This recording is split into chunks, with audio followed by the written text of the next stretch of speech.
Fall Guys Free-for-All Season 1's in full swing, and now that the game is on basically every platform except for mobile, I wanted to talk about my experience with the game and why I think the Fall Guys skill-based matchmaking is completely overtuned and is a pretty serious problem for your experience if you're trying to play with other people, in my case, trying to play with my kids. I'm going to put my opinion and everything right here at the beginning of the video. This is a live stream, so if you want to catch the streams and discuss these things with me, I am a Safe for Work broadcaster. Hit subscribe and the bell button. That way you don't miss my live streams. This is a Reforge update. Fall Guys skill-based matchmaking is becoming quite a problem for some players. I'm going to relay my experience and talk about the good, the bad, and the way forward for a game like this. Let me know what you think in the comments below. How has your experience been with Fall Guys in the skill-based matchmaking? Be sure to hit subscribe and the bell button so you get these quick uploads. And always remember to check out Reforge Gaming, where I stream live. So this is an ongoing debate in virtually every game. Skill-based matchmaking is designed to ensure that the really good players aren't beating up on the lower skilled players, and many people are surprised to hear that a game like Fall Guys has skill-based matchmaking. It stood out to me pretty stark and pretty apparent whenever I was playing with my kiddos. If they played by themselves, they were in lobbies that were generally very easy. I would even kind of grab the controller a few times, and I got a couple very easy wins for them. And then when they played with me, everything sort of changed. So what I'm not saying, though, on the outset of this is that skill-based matchmaking needs to go away entirely, or that there aren't certain measures and necessary things to put into your game to ensure kids that are like mine, that are 6 and 8 and just want to have fun, are sort of protected from the more career players and the people who play almost every single day, or for those of us that have been playing Fall Guys since it was on the PC and the PlayStation. So the good about skill-based matchmaking is this: my kids' experience is one that has been largely positive. They can play by themselves. My daughter plays on the Switch, my son plays on the Xbox, and they generally have a pretty good time. I've seen them qualify, I've seen them get all the way to the end, I've even seen them win some of the squad games because they get paired with a squad and they're against other squads of similar skill. That's really exciting for them, and that's been a very good experience. There are lots of players like them who would likely quit if they loaded up and they were in every single lobby with players at my skill level who understand the courses, the shortcuts, the best routes, and have been playing the game since its inception.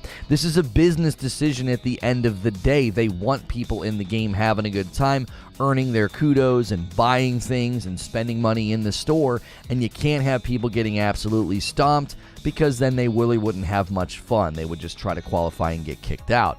Anytime they tried to play Fall Guys on my account prior to the release of this, they had a very bad experience because they were being put into lobbies of people that were at my skill level, and the game had been out for quite a while, so most of the people still playing were at a higher skill threshold. Now, the bad of skill-based matchmaking is also related to the experience I had with my kids. I can't really play with them. As soon as I'm playing with them, we're put into lobbies where the squads and the duos qualify so quickly and so efficiently, we don't stand a chance. We generally never qualify off the first round. I'm a pretty good player. I'm usually crossing the finish line with the first 10 or 15 players, but it's just not enough with the scoring system.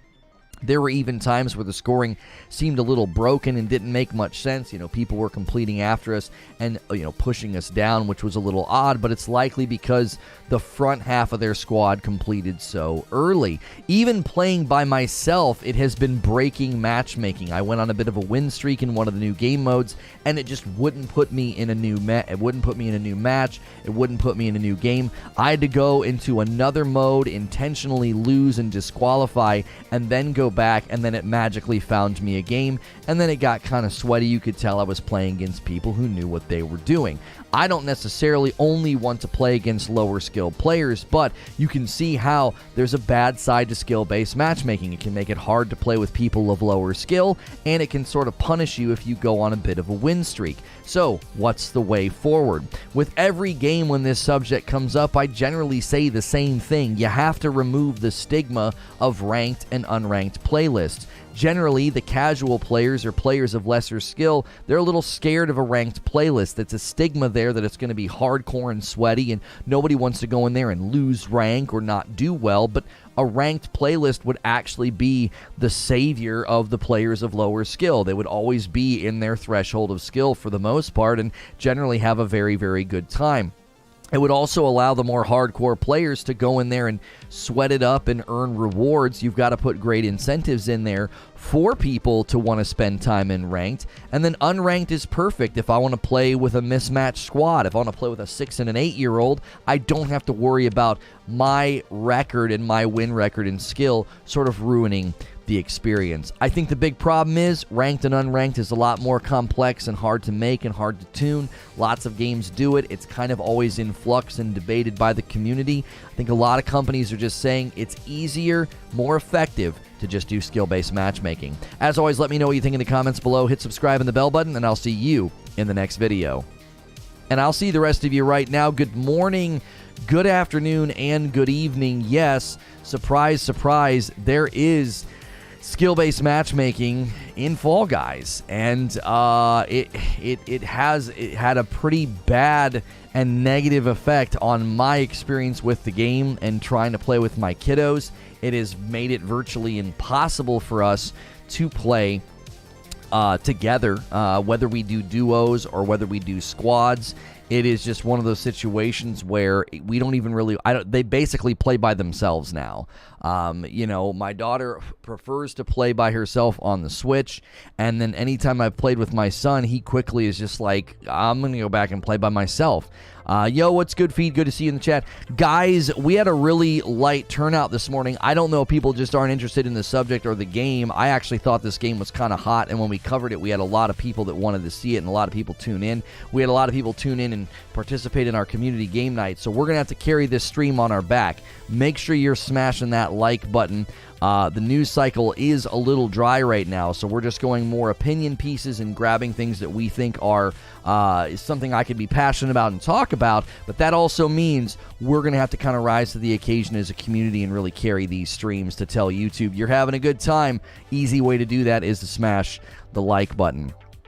Yo, good morning, Arch Enigma. I think it can hurt gameplay in some games as well because it's looking for people same level. It makes matchmaking really slow. Like I said, I was playing by myself during a members only stream and I literally couldn't even get a match. It just wouldn't find anybody for me. I'm like, and we went and looked. We're like 35,000 people were playing on Steam alone, and it's not even available in Steam anymore, right? 7 months from Rogue Necro. Morning, Lono in chat. Hope everyone's having an amazing day. Thank you for hitting a 7-month milestone, Rogue, and for renewing your membership. And thank you, Evan Frawley, for renewing your membership during the opening of the show. Guys, if you got gifted a membership last month and it has fallen off, consider jumping back in. Membership has dropped significantly. We're down to like 800 members from when we were previously at like 1,700. That means a lot of people have that gifted membership has run out, and we would love to see you jump back in on your own. We do need 1,000 members for certain perks for Friday nights for Madam streams. 1,500 is also going to unlock some things as well. So get those members going again. We love to see you guys in the members-only content. We're doing more members-only content every day. It's at the end of every day, but we're still doing the same number of free shows every day. 2 shows a day covering gaming topics. This is our first topic of the day. The second one, we'll be taking a look at that Division mobile game because I'm interested and curious what you guys will think. How does it work, says Incarcerated. Does skill-based matchmaking take the average of your squad's skill and matchmake accordingly? Okay, so traditionally, what seems to happen, at least in my experience, okay, this is what happens in my experience, is they sort of match according to your best player, okay? So when I play with my kiddos, it is abundantly clear that it is putting us in games according to my skill level, my win record, how often I qualify, how far I get when I qualify. I'm telling you, it's basing it all off of that. Now, I don't have any actual hard intel from Mediatonic on how this works, but that's generally my observation, is that, okay, it's very clear it's matching according to my skill level. And I can give another example. So my nephews had recently installed the game, and we were all playing this soccer game together. There was a limited time soccer game. It was actually incredibly fun. It was a great way to get crowns and wins playing with your buds, okay? And they were playing, and they were absolutely just trouncing people. They were winning game after game after game. Well, I finally decided to jump in, and around that time, it was taking longer to find matches. Why? Well, it's looking at their recent match history and saying, you guys just beat X number of teams, you just got X number of crowns, you're getting past round 1 with utter efficiency, so matchmaking came to a grinding halt, right? We're all just sitting around. So I said, break up the lobby, remake the lobby. We did that, and voila, once we took the time to break up the party and remake the party, we suddenly found a game, like right away. The games did tend to be more sweaty after that. It seemed like it was finding people that were having a similar win record and a similar experience as us. So that's an example of it working in the micro. In that moment, in that playlist, it was deciding that we were doing too well to continue just to get to random matches. Because when they were getting random matches, it was very apparent that the people in the game were just random folks. Like, they weren't teamed up, they weren't trying to win, they were just kind of running around hitting the ball every once in a while, right? CB4 Omega says, I have found it harder to win lately. Maybe it's more competition, but even my son mentioned how he is not winning as much. Right, you have hit a threshold of consistency, and that's how they're treating you. They're treating you like a consistent player. So what they're doing is they're putting you in a funnel and in lobbies, and those lobbies and those funnels are essentially saying, hey, you're a reasonably good player, and because you're a reasonably good player, we're throwing you in with all of the other reasonably good players, right? And I think it's a problem, because what ends up happening is now you're going to play less often. So what's going to end up happening is people are going to feel like, oh my gosh, I was having so much fun and now the fun's worn out. And when you leave, what's going to happen is you're going to have more people getting into those funnels that then shrink and take even longer to match. So it has depreciating returns in the upper echelons of the player base. You're like, this isn't fun, matchmaking's taking forever, it's getting really, really sweaty, right?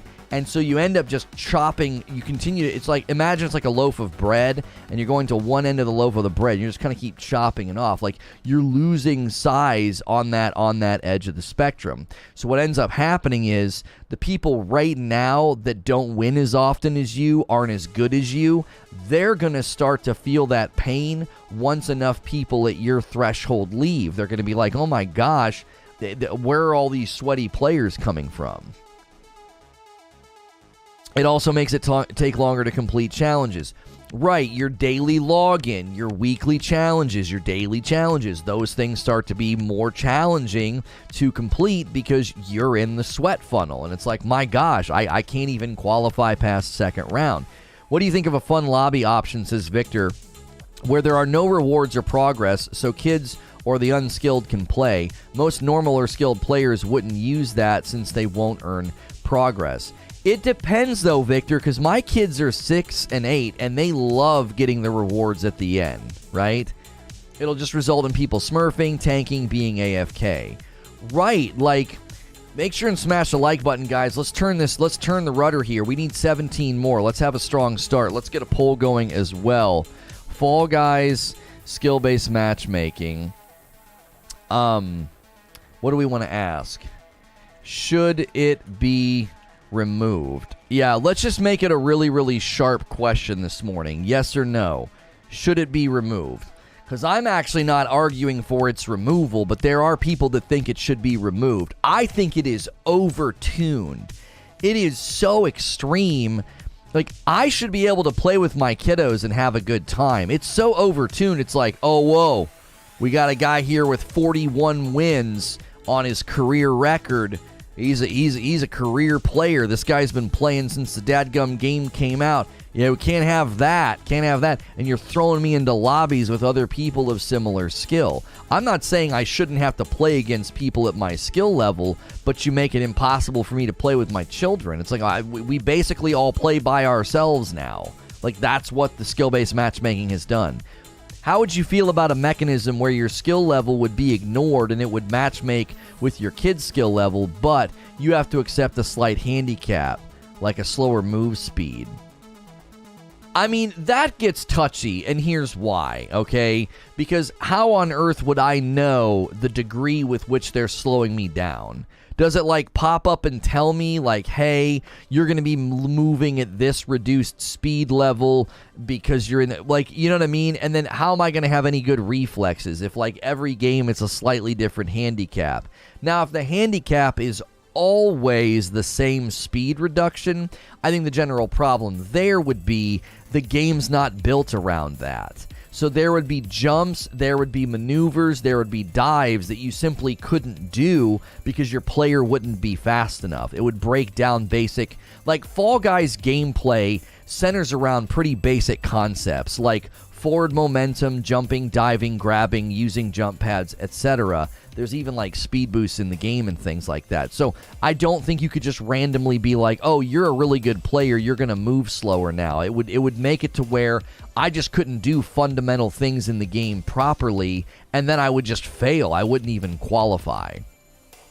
Having similar issues, says Eric. My kids and I share the account, and if I play too much, it ruins it for them, and then they play sweat lobbies. Right, Eric. So you can't play and earn a bunch of cool stuff for them, and they'd be like, hey, while Dad's at work, you guys have a ball. I got you some of those new costumes to wear. And they're like, yeah, Dad, it's terrible. We spend the first hour not being able to do anything because you won too many games. The fun lobby removes the rewards from people that are of the low skill. Don't they also deserve to earn progress and rewards? I think Victor's fun lobby ideal English was that if you don't want to deal with competitive players, just go over here. You don't have to worry about facing them. There's no rewards. You're just playing for fun. I happen to think that playlist would be a barren wasteland because even kids my kids' age, they're, like I said, they're 6 and 8. Buddy, they get a taste for that little reward screen at the end. They love it. They love seeing the coins stack up. They love seeing, ooh, I'm a little bit closer to getting the next thing. I think that would be, you know, use your kids to drop your skill rating and profit. Yeah, make them play on my account. I'll play on their account, and we'll just keep switching back and forth. That's right. That's the real strategy to get around Fall Guys skill-based matchmaking. A $5 tip from Helix Music. Morning Lono, been MIA this week, but I just welcomed my beautiful baby girl to the world on Monday. Yo, congratulations, Helix. Can we get some congrats in chat for Helix on the birth of the baby girl? Baby girls are amazing, man. Well, the first one was a girl, then a boy. My sister-in-law, first one was a girl, and they got a boy on the way. We're very excited, so congrats, man. Skill-based matchmaking can avoid pros being matched versus complete noobs and ruining the experience of both. Yeah, so when I opened up the show, I said, listen, I think there's good and bad about skill-based matchmaking. The fact that my 6-year-old son can play by himself and have a blast and qualify, he's gotten to the final round before and almost won, that's huge. That's really dope, right? Why? It's putting him in lobbies with people at his skill level. Okay, so skill-based matchmaking is great. How many little 6-year-old boys and girls are out there these days, and they're like, I love Fall Guys. I'm unlocking stuff, and I'm playing. Like, they're doing that because skill-based matchmaking is ensuring that they're going to have a good time, right? And so there's good and bad. I don't think you need to completely remove it. Yes, the poll question at the top is saying, Fall Guys skill-based matchmaking, should they just completely remove it? Sure. I'm asking you a pretty dichotomous question. I want it to spur on conversation, but like, I don't think it needs to be completely removed. It is so overtuned, I can't play with my kids. They're better off playing by themselves. That's when your feature is breaking basic gameplay. Like, they're two mediocre, low-ranked players. They don't have great stats, and I obviously have great stats. Well, you should base it off them more than me. Do you honestly think by myself I'm that good? That's the other thing that's convoluted about it. The way the scoring works in Fall Guys, okay, when you score in the beginning, you get lots of points. And as people qualify, the point distribution goes down. So the first 10 people get so many points, the next 10 people get so many points, and it slopes down, okay? The way they have it set up, by myself, I'm not enough to carry them. So what you're doing is completely convoluted. Even if you put us in a crummy lobby of people that weren't that good, I still wouldn't be enough to counteract the fact that my kids have to finish. They have to get to the end and get points, right? The points depreciate as the ranks go down. So if I cross the finish line and I'm the 8th person, and then they're 22nd and 29th, okay, we're still not going to have an impressive point total, you know? You don't need to put us into a lobby of a bunch of people that are super organized and really skilled. Like, you can totally see it, right? You can see the first place team, they get all their points, and their points don't budge for the rest of the game. Why is that? Because they all cross the finish line at the beginning. Oh, Helix, look at that little bug. Look at that little babe.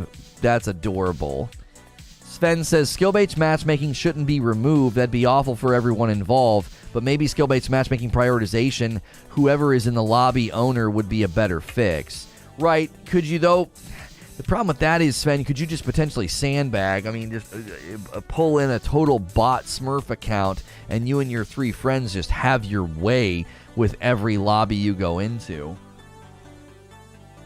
That seems like a fringe problem, though, does it not? Like, how many people are going to be actively doing that to the point that you need to, like, legislate for it? I don't actually know. Guys, do me a favor, smash like, take the poll. Let's get this stream going. We've had a slow start today. I think the core audience might be less interested in Fall Guys than I thought, but we can turn this day around. We also have a great second show planned with the Division mobile game. Take the poll at the top of the chat. Consider jumping back in as a member if your membership lapsed from last month. We had a lot of people get gifted members. We are doing members content every day, but we're still doing the same number of shows and the same number of live streams every single day. So remember to jump back in and do that. Also, consider ordering some coffee. If you're a coffee drinker and you've never tried our coffee, check out reforgeroast.com. Check out the flavor profiles on the coffee, because we've got a lot of great info in there on how we get balanced acidity in our coffee. Just get the kiddos to play 10 hours a day, and in a few weeks, no problems. They need to just get good, bro. I pulled mine out of school until their performance improves. Hilly's like, you're not going to be embarrassing me out there. You're not going to be embarrassing me out there on the battlefield of Fall Guys. Oh, my. And third-party AAA next-gen games. Hang on.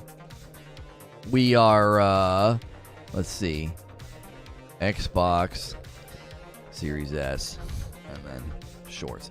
We've got a good short for you today. We got into a hot debate yesterday. So I'm going to push out that short for anybody that's interested. Shorts, there we go. We do not publish these to your feed.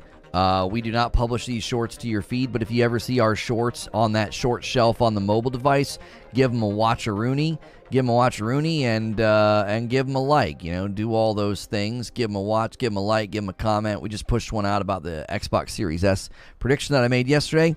I think it should be separate, like how Rainbow Six Siege does. Having a casual and a ranked should be separate, the sweat from the base.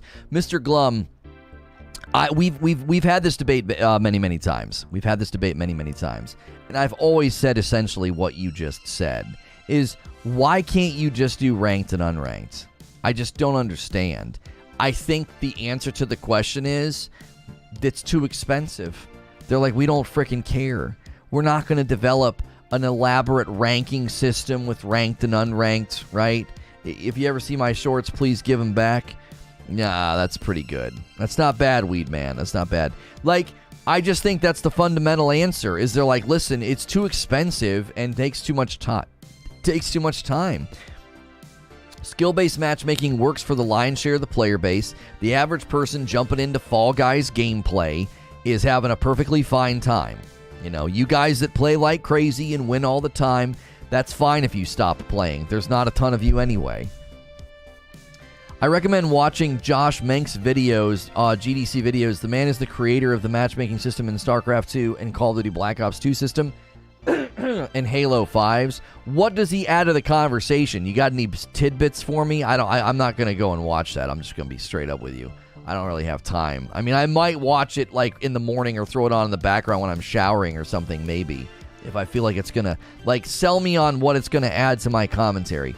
People seem to misunderstand. Skill-based matchmaking also ensures that noobs get matched with other noobs, making the game more fun for noobs. Right, like I said it in my open. There's good, there's bad, there's got to be a way forward. 100%. There's got to be a way forward without just making it to where, because again, there's two sides to the coin of skill-based matchmaking, and I think my experience shows those two sides rather brilliantly. My kids have a great time. They really do.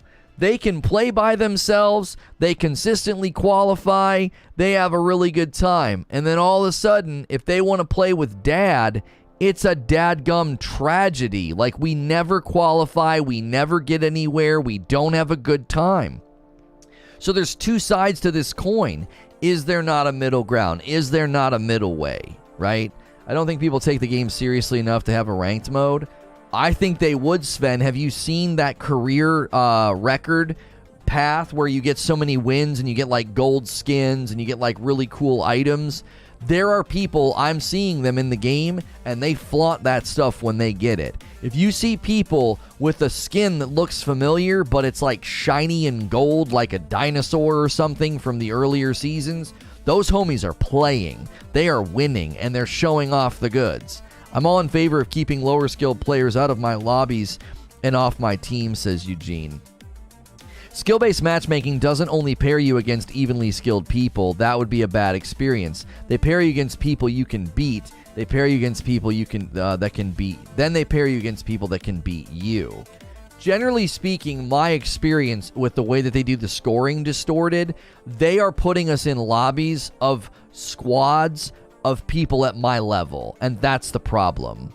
Like, as soon as you put a 6-year-old and an 8-year-old against a squad of people at my level, the whole thing falls apart. We're never qualifying. We're never getting out of the first round. It's a trick and joke. We literally don't play together now because they can get way more unlocks, way more challenges. They can earn more dope stuff if they play by themselves. So, like, the way some of this could just be the way they do the scoring in squads and duos. That could be tuned up. I don't know. I think the skill-based matchmaking is so over-tuned. Like, I should be able to play with them. Like, it shouldn't be that. The pendulum shouldn't swing that sharply. You know what I'm saying?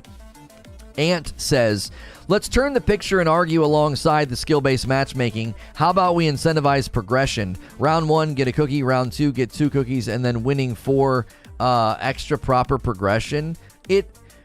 There are issues with the Fall Guys Battle Pass right now. Like, people have argued that they slowed it way down. It is pretty slow. People have basically said it's faster to qualify and then immediately disqualify yourself. Like, it's faster than just playing through. They need to consider that as well. Like, if you get to round 2, 3, 4 in the final round, you should be getting just a junk ton of currency for just doing that. There should be a multiplier on each round that you go up, because it's making people play in really strange ways. They're like, well, yeah, it's just faster to qualify and then quit. Like basically qualify and then intentionally disqualify. That's faster on the battle pass than going forward, because the farther you go, the longer the rounds tend to take. They're tough, they're challenging. You know, they get pretty tough rounds as you go up.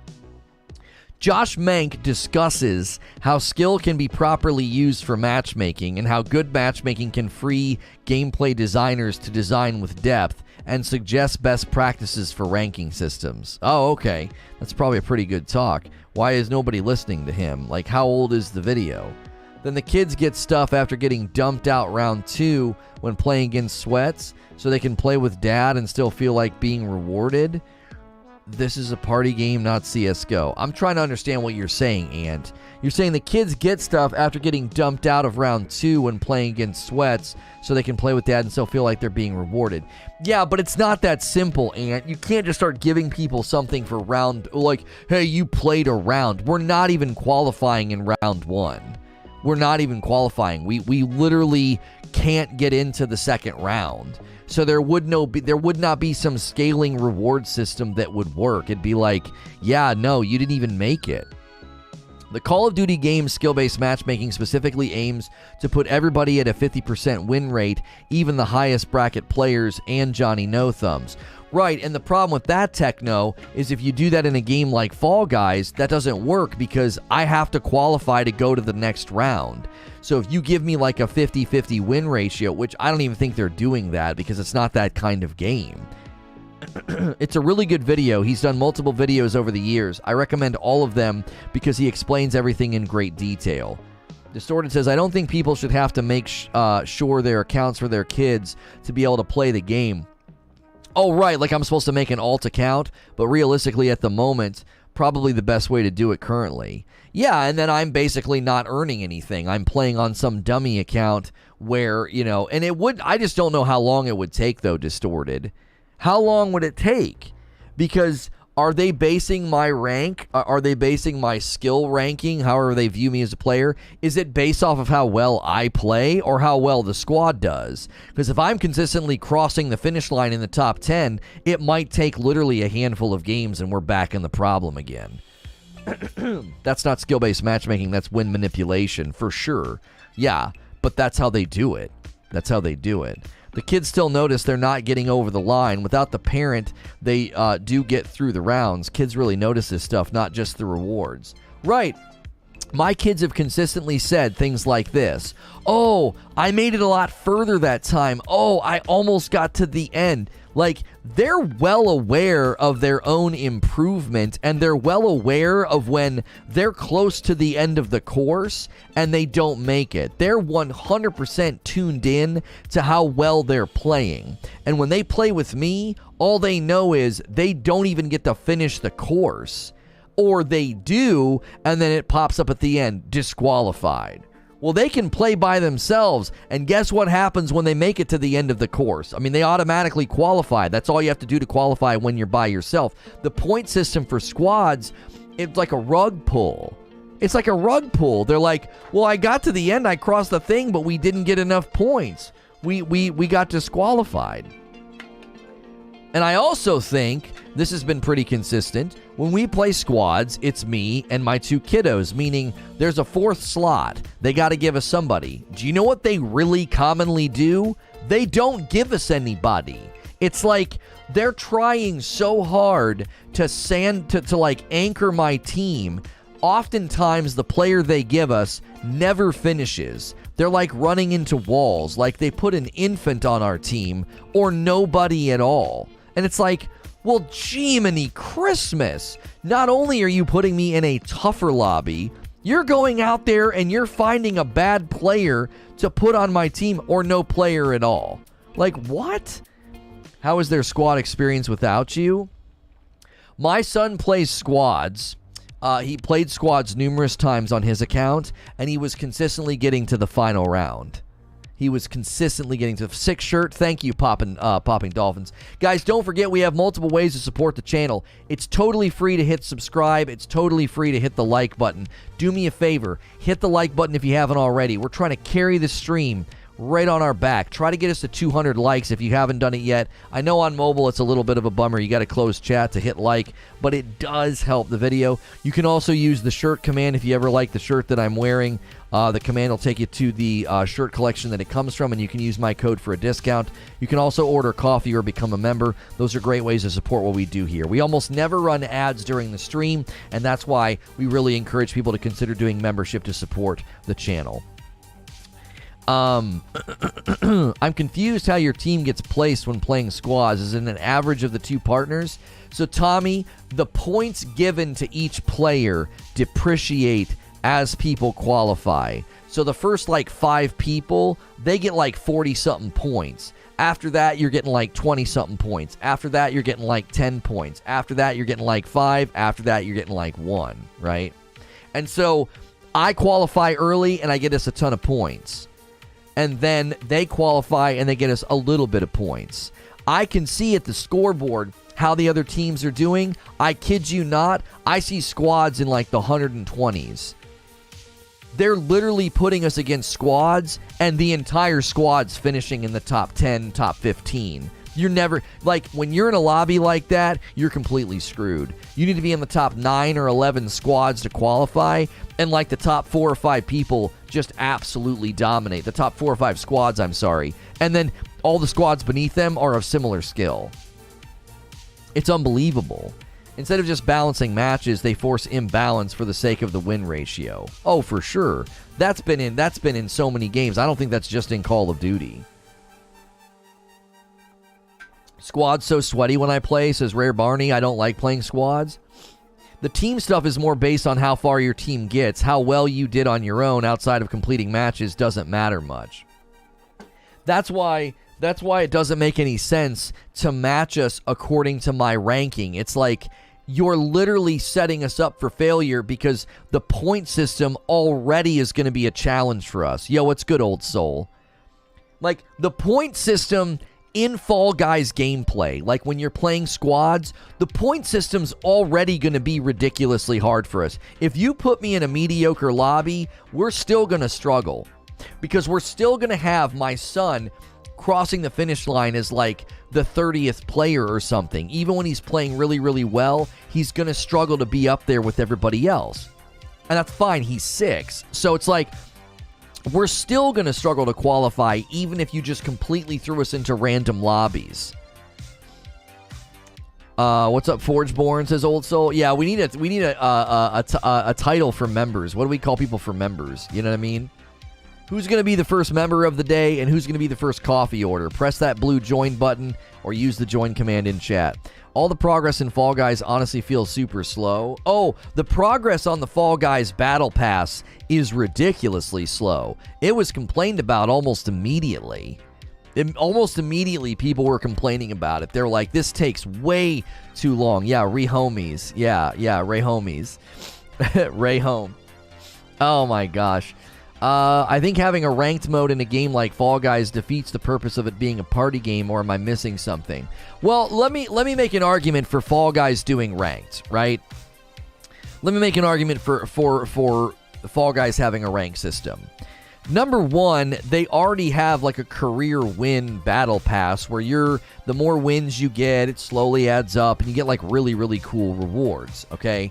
That tells me that they have people with an unbelievable amount of wins and commitment, and they play a lot, and they're motivated by those cool things. As I said, I've seen people flaunting those rewards, so I think people care about them, okay? So, a cosmetically driven ranking system, if you look at the way the game is structured when you like pick the different game modes and they have like a limited time game mode, it's all about the competition, man. It's all about winning. They love their team games. They love doing head-to-heads. They love doing all this stuff. So to me, it doesn't make much sense to be like, oh no, you can't have ranking in this game. If people played it like a party game, you'd have a great point, but they don't. That's what I mean. Like, people play this game. People go hard in Fall Guys. They do. They go hard in the paint, man. They play to win. In a lot of the lobbies that I've been in, they are not just laughing and having and hooting and hollering, and they don't care if their bean gets launched all the way back to the beginning of the. No, they are playing to win, It makes me not even want to play Fall Guys, says Lethal Lady. Fall Guys is a game you mess around with and you enjoy playing. Have fun with the cosmetics, not spend your time grinding as a casual game. Devil's Advocate, isn't ranked just another form of skill-based matchmaking? No, it is not, and here is why. That's a good question, though. A ranking system typically takes a larger snapshot of the player. A ranking system also attempts, when you're playing with an entire team, it attempts to figure out what the sum total skill of the team is, okay? So it's more balanced. When we would play Valorant, I was not a particularly strong player, and I played with really strong players. And when we did Valorant ranked matches, we typically played against teams that it felt like they were similar teams to us. They had some strong players, they had some weak players, they had everybody in between. Fall Guys tends to, in my experience, it doesn't take a snapshot of the entire team. It says, you got a good player, you're going into a good lobby. Okay? So it's more ad hoc, it's more on the fly. I'll give you an example as well. There's on-the-fly skill-based matchmaking for particular modes where if you do well in that mode, they immediately start throwing you in tougher lobbies. That game the other day where I was trying to steal the candy, we were playing it during a members-only stream. That's a great reason to have a membership here. We were doing a members-only stream. I went in to check out this new game mode. I won 4 or 5 games in a row, and then all of a sudden, it couldn't find me a game. It just couldn't do it. Well, that's the skill-based matchmaking being like, you're at a threshold of skill, we can't even find a match for you, right? And then, once I did finally get into matches, they were really sweaty, they were really tough. Players were figuring out all the strats, all the shortcuts, everything, okay? Wouldn't a well-balanced skill-based matchmaking simulate an ELO system? Well, hang with me, Robert, hang with me. One of the reasons that ranked and unranked is superior to skill-based matchmaking is you give people that pure connection-based free-for-all playlist. You go in there, you don't have to worry a lick about your skill versus your teammate's skill. It's just a free-for-all. It's like, hey, it's just connection-based. We're going to throw you in the first match we can find, okay? In the rank, you know you're signing up for people at your skill level. So it achieves 2 things. You get 2 birds with 1 stone, not literal birds. You get 2 birds with 1 stone, okay? You get the hardcore guys can sweat it out, they can grind, they can get rewards. The lower skilled players are totally protected. They're always going to be against people at their skill threshold. It works, right? It satisfies everybody along that spectrum. And guess what?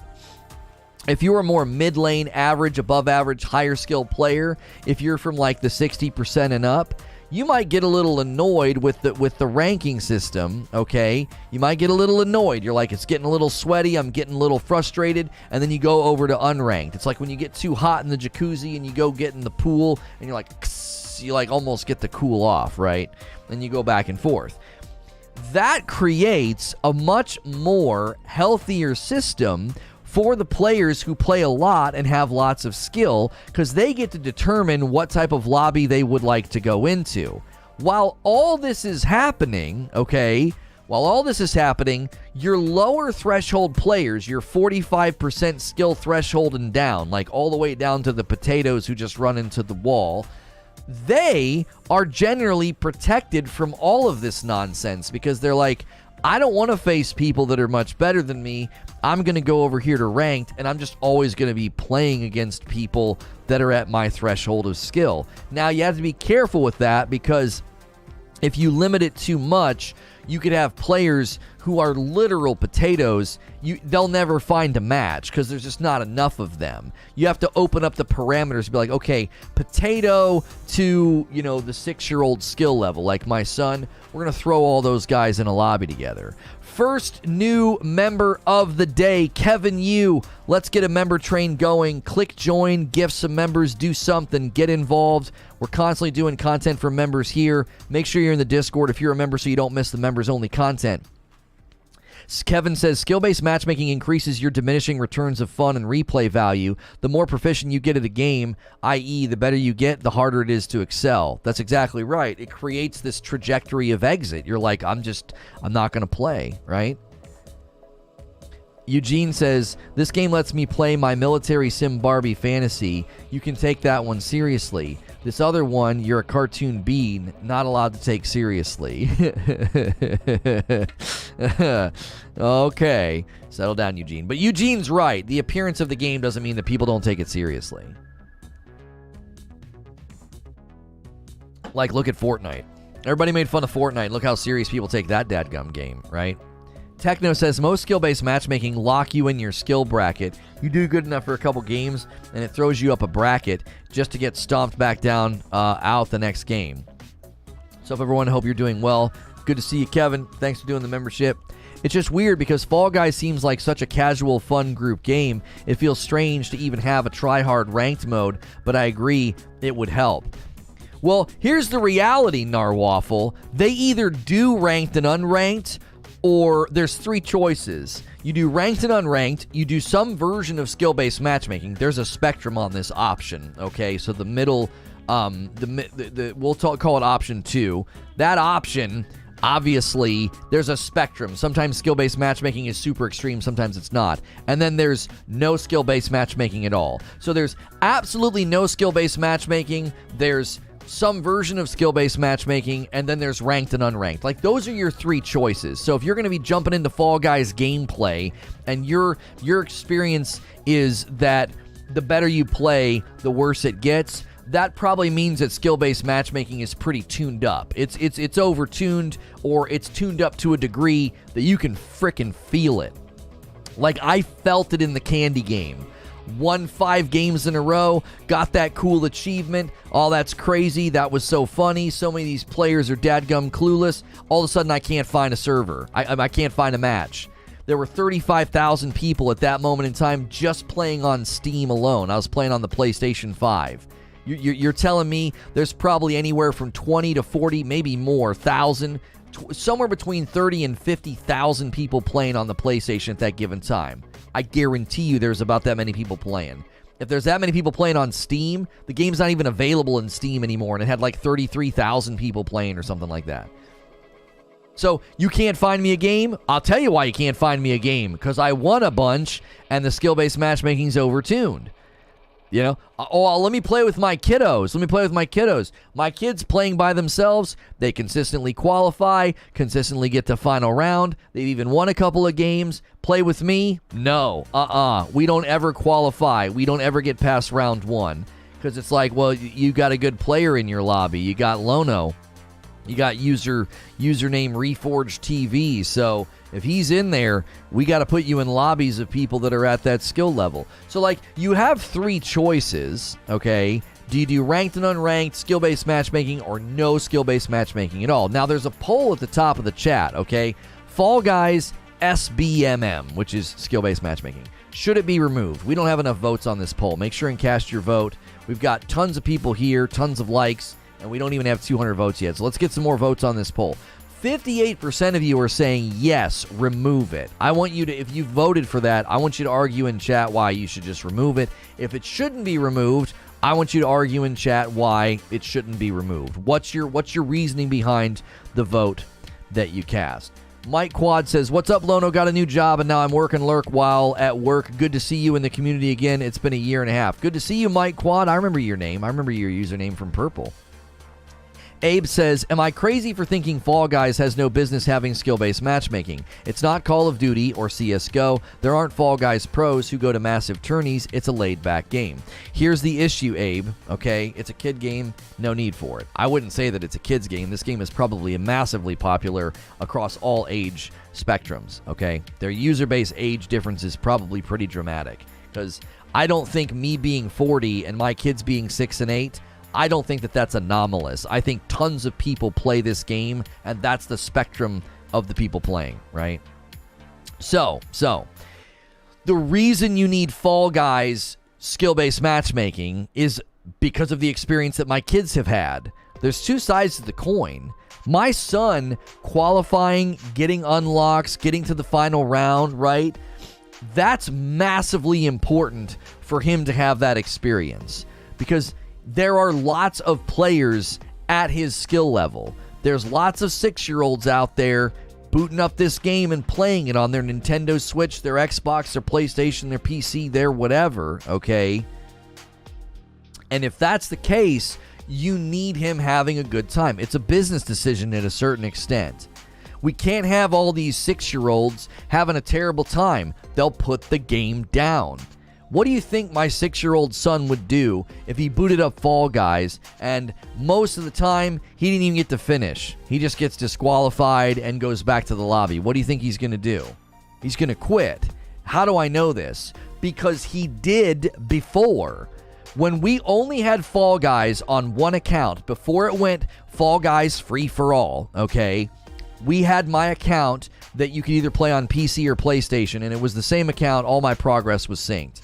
My kiddos tried to play it a couple of times, and they had a terrible experience. Why? They were playing on my account, so they weren't qualifying. They weren't finishing. They were playing against people that knew the courses, that knew the routes, that knew how to get to the end and to qualify.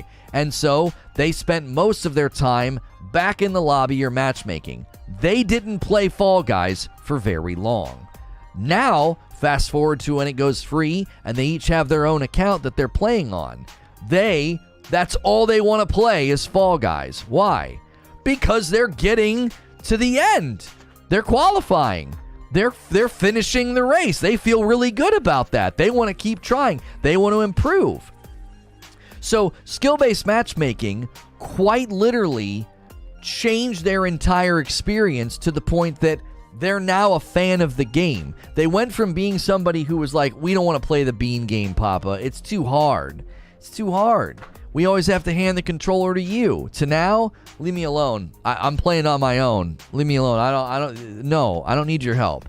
You know, if you remove skill-based matchmaking, your kids still may have a bad time playing with you, and now they also have a bad experience playing by themselves.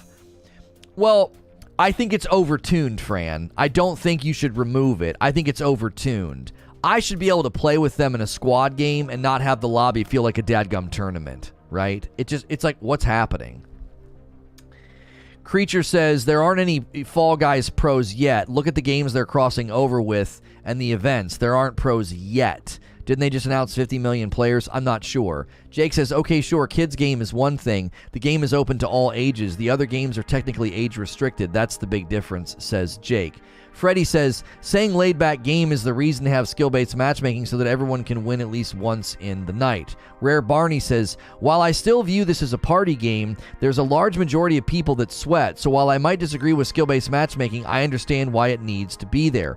Kevin, brand new member today, says, skill-based matchmaking outside of a rank system with unique reward skins and emblems is a bad system. I personally prefer connection-based play over skill-based, especially if there is no reward for playing skill-based matchmaking.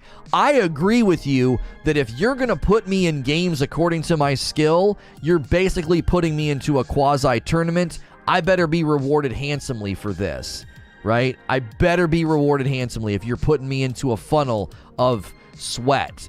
I didn't sign up for this. I just want to play. But if you're going to put me into that experience, you better reward me. You better reward me for my time. This stream wouldn't have happened without skill-based matchmaking. Praise skill-based matchmaking, says Weedman. That's true. That's true.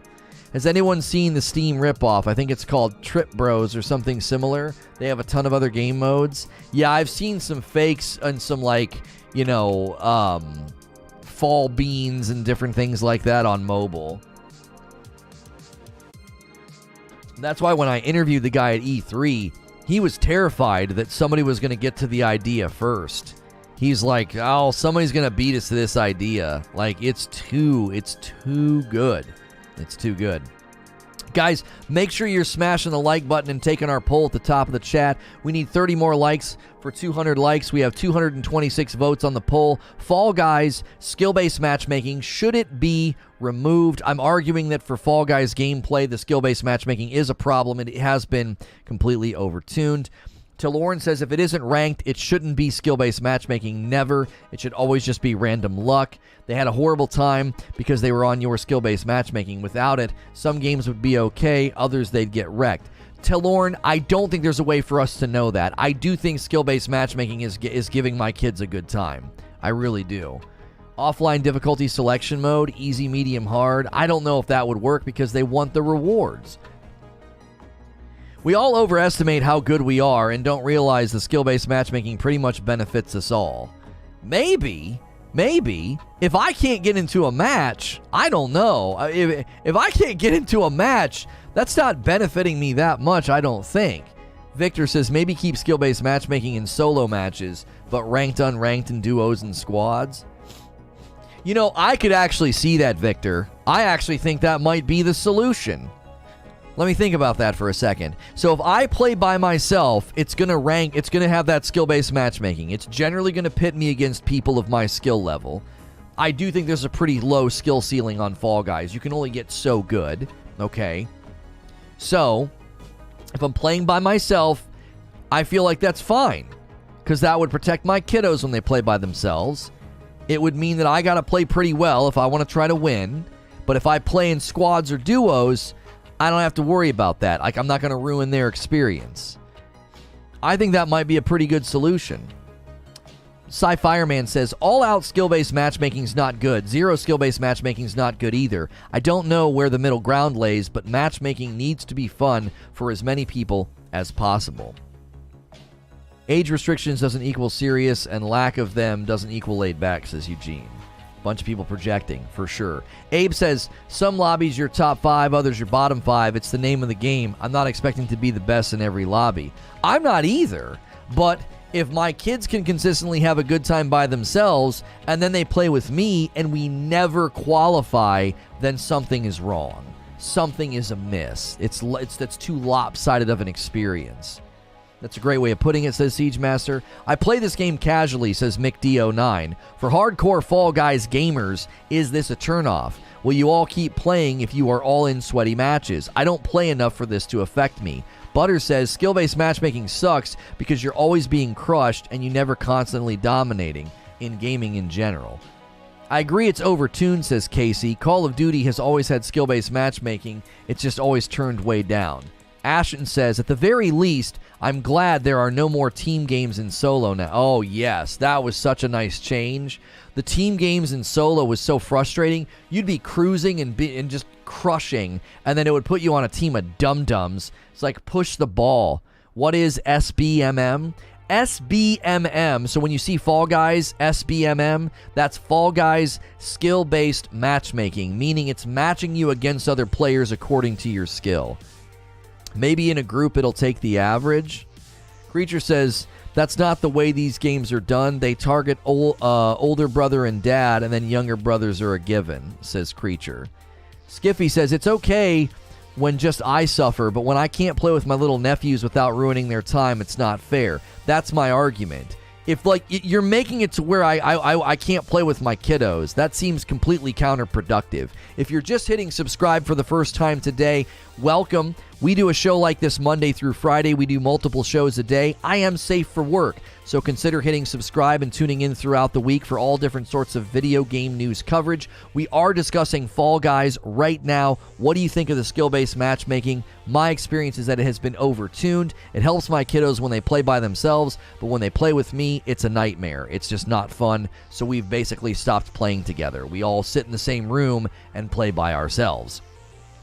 Left field question, says Sorcerer, but could they build a system that uses both skill-based and ranked-based?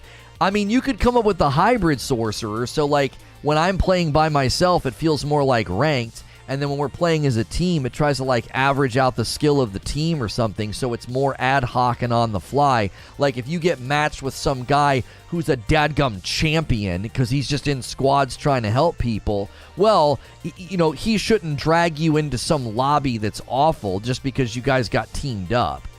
Creature says, plus, look at the games they are doing crossovers with. Halo, Naraka Blade Point. They're trying to get older, more skilled players in their funnel, clearly. They are doing things that definitely appeal to older generation. Like, how many people do you think playing Fall Guys are like, ooh, Halo, and they're 7? Like, you know what I mean? Like, my kids thought the helmet was cool, but they're not buying those skins in the store. They don't know who Master Chief is, right? The younger generation, the quote-unquote kids that you think this game is made for, man, they're not out here playing the, buying Halo stuff or knowing who in the frick, what Halo is. I do think the younger generation is probably a little bit more in tune with Halo than they were in the past, but I would say, in general, they are trying to get that older audience to say, hey, let's go play that Fall Guys game, man. It's free. I can get a Master Chief helmet if I want, I'm going to get a Switch for my dad because he would love this game. Pre-order Are You Smarter Than a Fifth Grader now? Oh, there's an Are You Smarter Than a Fifth Grader game coming out on the 23rd. That would be super fun to play with Madam on a Friday night. Oh my gosh. To be honest, we don't know what criteria the companies are using for skill-based matchmaking unless they tell us, says Robert, and it might be a tightly guarded secret when they get it well-tuned. Maybe. Butter says, I've seen clips on TikTok that seem like they're high on the skill-based matchmaking tier, like 27 seconds for a minute-long map when you do it normal. Rocket League is ranked done poorly, says YouTube Lurker. It takes 10 games played at the bottom level to determine your rank. This is the Smurf-friendliest game ever. Oh, in Rocket League? I was watching my brother play Rocket League when I was up in Ohio. He'd play a game or two a night when once the kids were in bed. And, YouTube is telling me we just hit the 1 hour mark, and they're saying, hey, now would be a good time to run some ads. I disagree. I don't think running ads in a live stream is a great idea. I think members are a better idea. Consider becoming a member by clicking join or gifting some members. I do not want to disrupt the show with ads, and a great way for you to continue to help me doing that is to become a member or gift some members. Now we're assuming this is a kid's game. I'm not assuming it's a kid's game, but I think what Creature's saying is they're targeting people of an older generation. Now, they might be doing that because they know their age demographic breakdown is, hey, people 28 and up love this game. Let's get some Halo skins. Let's get some Naraka Blade Point. They just had Assassin's Creed skins in the game, right? So it's like they know that tells me that their target audience, their current audience, and their target audience, the people they want more people in the funnel, it's an older generation. I think this game is incredibly popular of people 28 and up. It wouldn't surprise me at all if their age breakdown is very similar to the age breakdown of Fortnite, Halo, YouTube watchers, Twitch watchers. Like, I guarantee you it's 28 and up. Wouldn't surprise me at all. The average age of gamers is 28 and up, and that breakdown probably heavily influences the player funnel of Fall Guys. I think we have to treat it like playing with kids in real life. You don't go hard. Same with playing with others significantly lower skills. Here's the problem, Robert. I don't play that hard with them. It's just that when I get matched with them, the only shot we have of qualifying is if I qualify in the tippity top. If I played casually with my kids, we would get the same results, right? Now, obviously, I could play casually with them. We could get our butt kicked a bunch of times, and you'd think it would fix it. It doesn't fix it. It doesn't fix it. I played with my kids the other day. We didn't qualify like 3 games in a row, and it didn't get any better. We went to the 4th game, and my daughter was struggling to complete the round, and she's like, I'm just going to go back and play by myself. She's like, I know we're not going to qualify. Like, she's not dumb. She's 8. She's pretty math savvy. She's like, we're not going to qualify. So why would I, I'm just going to go play by myself. I turn into Kobe when I play ball against my younger cousins. I turn into MVP. They know that if you land the demo of 15 to 25, that they will get under 15 by default. This is how games work. Yeah, they don't need to necessarily target really, really young players. They'll get them automatically if you get, dads, brothers, uncles, etc. Naraka's a really fun game. It seems like it's doing pretty well. Failed Senses says, skill-based matchmaking is only enabled in the solo main show. They've said this. There's no skill-based matchmaking in duos or squads. Where did they say this failed? Do you have an actual source where they said this? Because I don't believe that for a frickin' second. I do not believe that for a second. So we got an article here from the loadout. Do they address that in this article? Did they address it, Victor? I promise you that's not frickin' true. There's no fricking way that is true. This duos and squads are so sweaty. In a Discord Q&A, the development team took some time to answer the community's questions for the first time. When was this published? Hang on. Let me scroll to the bottom. This was published literally 6 days ago. Here's a quote from them. Skill-based matchmaking is something we haven't talked a lot about and is something that we're going to continue to monitor, lead designer Joe Walsh says on Discord. I definitely appreciate that some players are finding things tougher than they used to, and that's not as fun, but we have to be careful with balancing this feedback, as we know that new players losing in round 1 over and over again means they'll almost certainly turn off Fall Guys and never come back. It's crucial to the long-term success of the game that new players have a fun experience with Fall Guys, and really with our matchmaking system, we're trying to ensure that those players don't get stomped by Golden Knight-wearing streamers. So they're acknowledging right now that it is making it pretty sweaty for some players. They are acknowledging that, right? We need 20 more likes on this video, guys. Come on, let's get those likes up. Walsh mentions that the system will also fine-tune the map pool to cater for a lobby's experience. This should, in theory, mean players with a lot of crowns to their name won't have to suffer through easier rounds like Big Shots and Block Party. However, many players online have reported playing the same rounds over and over again to the point where it becomes predictable and boring, and this change might explain why. Unlike other games with skill-based matchmaking, Fall Guys doesn't display your rank or MMR, something fans won't want to see if Mediatonic persists with skill-based matchmaking. A Reddit thread that gained traction since the Q&A highlights a desire for casual and ranked modes in-game. This sounds like what we were just saying moments ago, which will allow those who want to grind the ranks and play sweaty lobbies to do that, while giving others a chance to play at their leisure elsewhere. Walsh says the team will continue to monitor feedback and make tweaks as the season plays out, so who knows what the future might hold. We might just see our Fall Guys tips guide morph into something more to consider the grind for Fall Guys ranks. So I don't see any mention in here of, oh, it's not present in squads. He doesn't say that in this. He does not say this in this Q&A. Now, he might have said it in the Q&A, okay?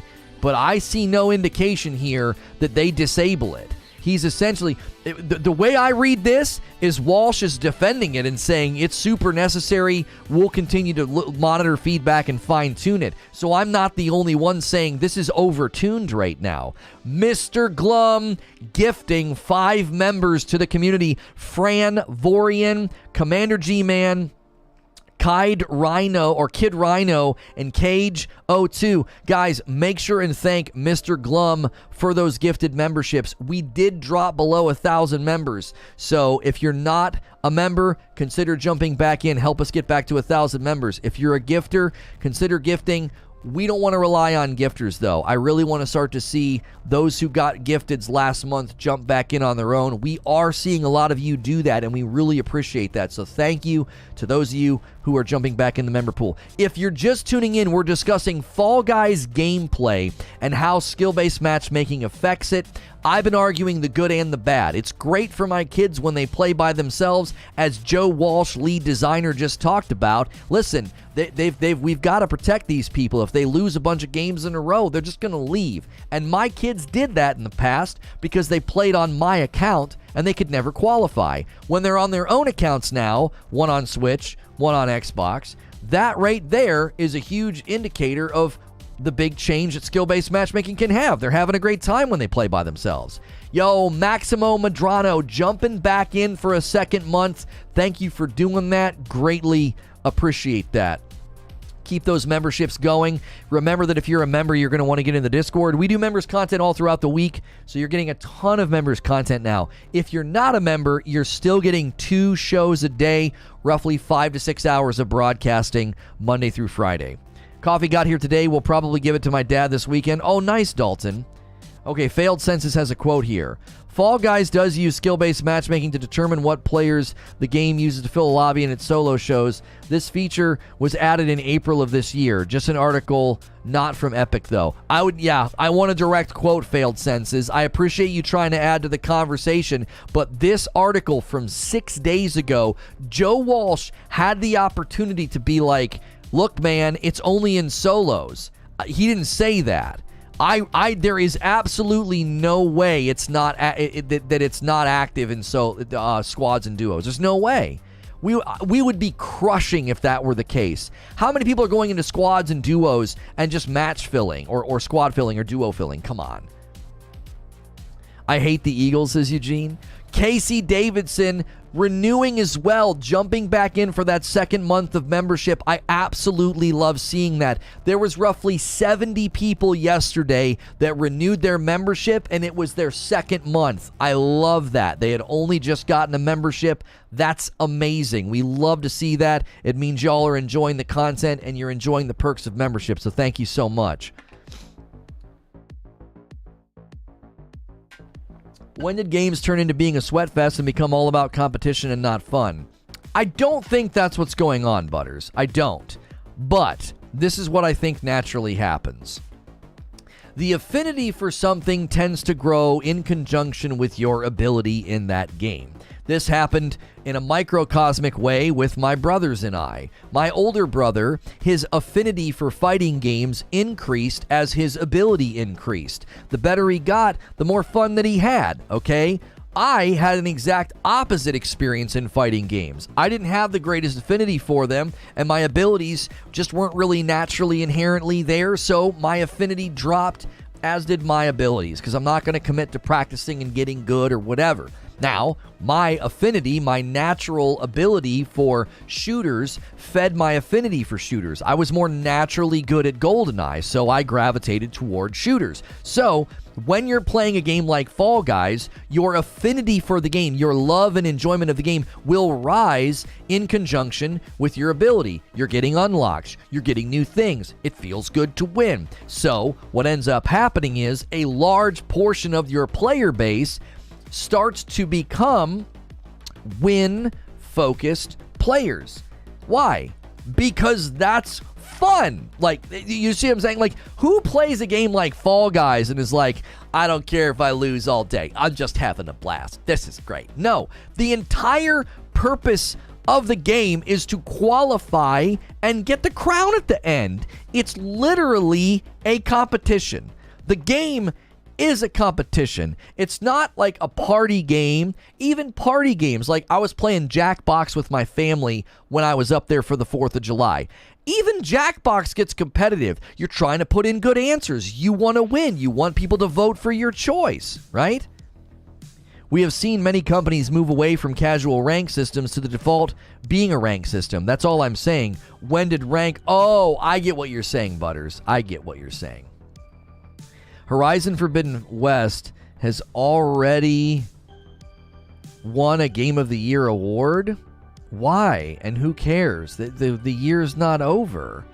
Most of the games at the conference launched in 2021, as it was celebrating titles from the past 12 months rather than specifically giving awards for the 2022 releases. Sony titles picked up a few other wins. Ratchet & Clank received Best Technical Innovation Award, and Deathloop won for Best Original IP. Bull. Still, that's bull. I don't even care. Returnal's a better new original IP, so that award ceremony doesn't mean jack to me. I can confirm the relative accuracy of this characterization of the timeline. He's in chat. My brother's in chat. I get what Butters is asking. Here's what it is, Butters. Let me try to answer the question, because I think it's a good question. Why? So Butters is asking this question. Why is the default to be quasi-ranked, quasi-skill-based matchmaking, quasi-sweaty? Why is that the default? Right? Could we get 7 more likes on the video? Super close. Super close to having 200 likes. Okay, so why is that the default? What's happening is the most popular games seem to be games where you compete and try to win at a given task. Battle Royale, Fall Guys, these games are incredibly popular, okay? These games have to maintain a player base to keep the lights on, because a maintained player base means maintained revenue, coming into the company. So whether it's Fortnite, Apex Legends, or Fall Guys, you have built a game that is a competition of sorts, and not only is it a competition of sorts, but you need players to enjoy that competition. So if I'm going to enjoy Fall Guys gameplay, I have to have a pretty good time, or I'm going to walk away. This is just part and parcel to video games in general. Like, if you picked up Ori and the Blind Forest, and the first 20 minutes of gameplay was brutal, grueling, and awful, you'd probably put the game down. Why? Well, they didn't promote it that way. You didn't know you were signing up for the Dark Souls of side-scrollers. You'd put the game down, right? A game like Ori and the Blind Forest, gradually gets more challenging and more difficult as time goes on, and that's just the general expectation of gamers, that that's going to kind of how it be. Brand new membership from Failed Senses. Thank you for doing that. Get involved. Become a member today. We love to see that support of the channel. Click that blue join button or type !join in the chat today to enjoy the perks of membership. You get a badge next to your name, emotes to use in my chat, increased access in my Discord. You can take part in community game nights. Fall Guys is our community game night for July again. When Hilly gets here. Is Hilly here? I wanted to ask him if he could do the 29th. For community game night. So if the game is intrinsically a competition of sorts, you have to have a player base who wins a certain amount of times, or you will experience player attrition. People just leave. They're like, I can't win. This is super frustrating. So that's why the default safety net protection, whatever you want to call it, it's, hey, look, you got to have some semblance of skill-based matchmaking, or you'll never maintain a new player funnel. New players will simply walk away from your game. So that's why it has to be that way, Butters. We didn't sell any coffee yesterday, so let me do this. I've not been showing the coffee. We have a timer in chat that's doing it. If you're a coffee drinker, check out these really slick bags, nice minimal design. We have a light roast and a dark roast. Our coffee has balanced acidity, and our website will tell you all about how that's achieved if you were interested in the flavor profiles of the coffee. If you're a coffee drinker and you've never tried coffee with balanced acidity before, you owe it to yourself to go to reforgeroast.com or use the coffee link in chat. So Rumbleverse is launching on August 11th. I think that's the game that...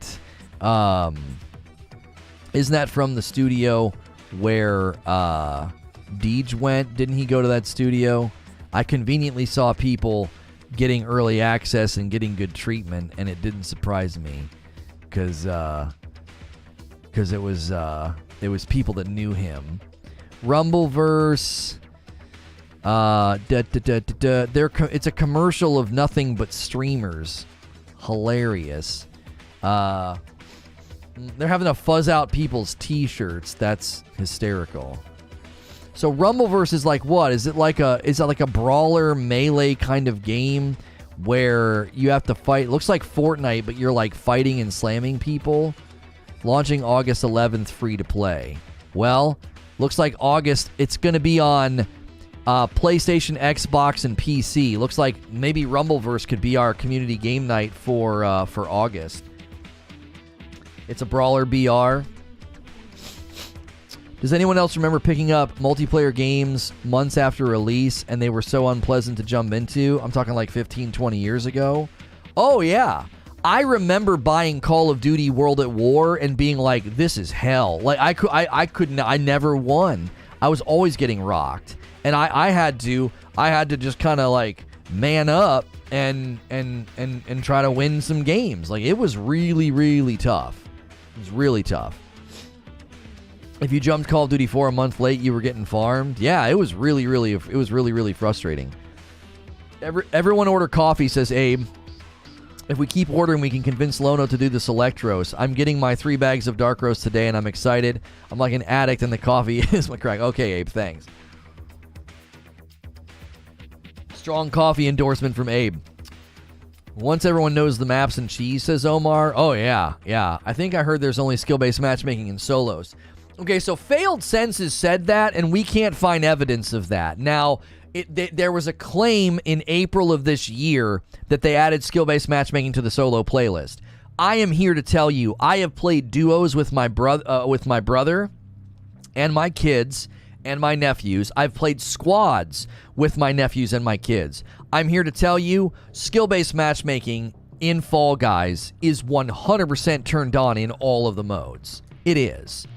I literally played a candy stealing game the other day, went on a win streak, and it couldn't find a game for me. The limited time modes are always extremely fast to find players. There was 30,000 people playing at that time just on Steam alone, and I couldn't find a dadgum lobby. I highly doubt that was just luck or chance. I went into a solo playlist, non-candy stealing, intentionally disqualified, and then magically the matchmaking fixed itself. And I went and played the candy stealing game and got right into a game. I got Advanced Warfare late, and holy, those weapon variants from supply drops did not make me happy to be late. By Call of Duty, one Final Home started playing and then proceeded to get clapped by a 7th Prestige. Oh, yeah. Those Prestige guys would walk all over you. It's in every game mode, in my personal opinion. Yeah, there's no way that it's not. There's no way that it is not. My son can solo queue in squads, and he consistently... I watched him do it. I watched him get to the final round. I even recorded him. He was cheering his teammate on because he had fallen off, and he was like, "Come on, teammate." It was adorable, okay? He solo queued into squads and duos and was consistently getting to the end. If they play with me in squads and duos, we never get past the first round. We just can't do it. We very rarely... We'll have to play like 5 or 6 times before we finally qualify on the first round. In 2K, we used to schedule work around Christmas noobs and price drop noobs. It was an easy way to boost the old record. Price drop noobs, Christmas noobs, the list goes on. I remember the only Call of Duty multiplayer I enjoyed was the one that I started playing multiplayer on day one. All the others, heck no. Call of Duty Christmas noobs. There are multiplayer games like that today. Go play Rust, DayZ, Tarkov, Ark, anything. Oh, for sure. Some guy came up to me at a gas station and pulled a wedge of cheese out of his jacket to sell me. Where do you live? In a comic book? I think you're dragging your team down, maybe. Your kids are trying their best to carry. Yeah, that's what it is, Omar. That's what it is. Shut up, Omar. I can never qualify from first round. Matchmaking. What is this? Bots are able to appear in the solo show since April. Since June, players get split into skill-based matchmaking buckets depending on their skill score. Is that in the entire game or just in solo? Oh, that's in solo. So that's from a data mine. I'm telling you, I don't believe it. I don't believe it. There's literally no way. It's a night and day difference as soon as I play with my kiddos. We can't be that unlucky. We cannot be that unlucky that the minute I play with them, they can't get past round one. I sat and watched my son play duos and squads by himself, and it was, I'm telling you, the lobbies were a joke. Some of his wins literally were because he went into a duos lobby by himself, got to the final round, and then I played for him, and it was so easy. It was a freaking joke. He plays with me, we barely get past round one. Anything they say about it's only in solo, I don't believe it. And again, they've not officially stated that. That looks like a data mine. Like, I'm sitting here telling you, Joe Walsh did this interview in Discord. He had every opportunity. To say, oh, but it's only in solos. If you want to avoid skill-based matchmaking, just don't go into solos. Do you think skill-based matchmaking is more tolerable when the dev makes the skill tiers visible? I don't know if it's more tolerable or not, because I'm just annoyed. Like, I'm just annoyed. Like, I don't, even if you show me the skill level, that doesn't mean I'm having more fun. Well, I can see everyone's skill level, so that makes this more tolerable. It's probably true. I could even play quick play with my buddies in Overwatch because they had me by a couple ranks in COB mode. Oh, you couldn't even play with them. Nothing like the annual Christmas noob harvest. That brings back memories, yeah. The annual Christmas noob harvest. I could play, I mean, it was just super sweaty. Let's take a look at the poll here. Fall Guys skill-based matchmaking. Should it be removed? 321 votes. 58% say yes, 42% say no. I actually, thank you guys for 200 likes, by the way. I actually don't think you can remove it. I think it needs to be in there.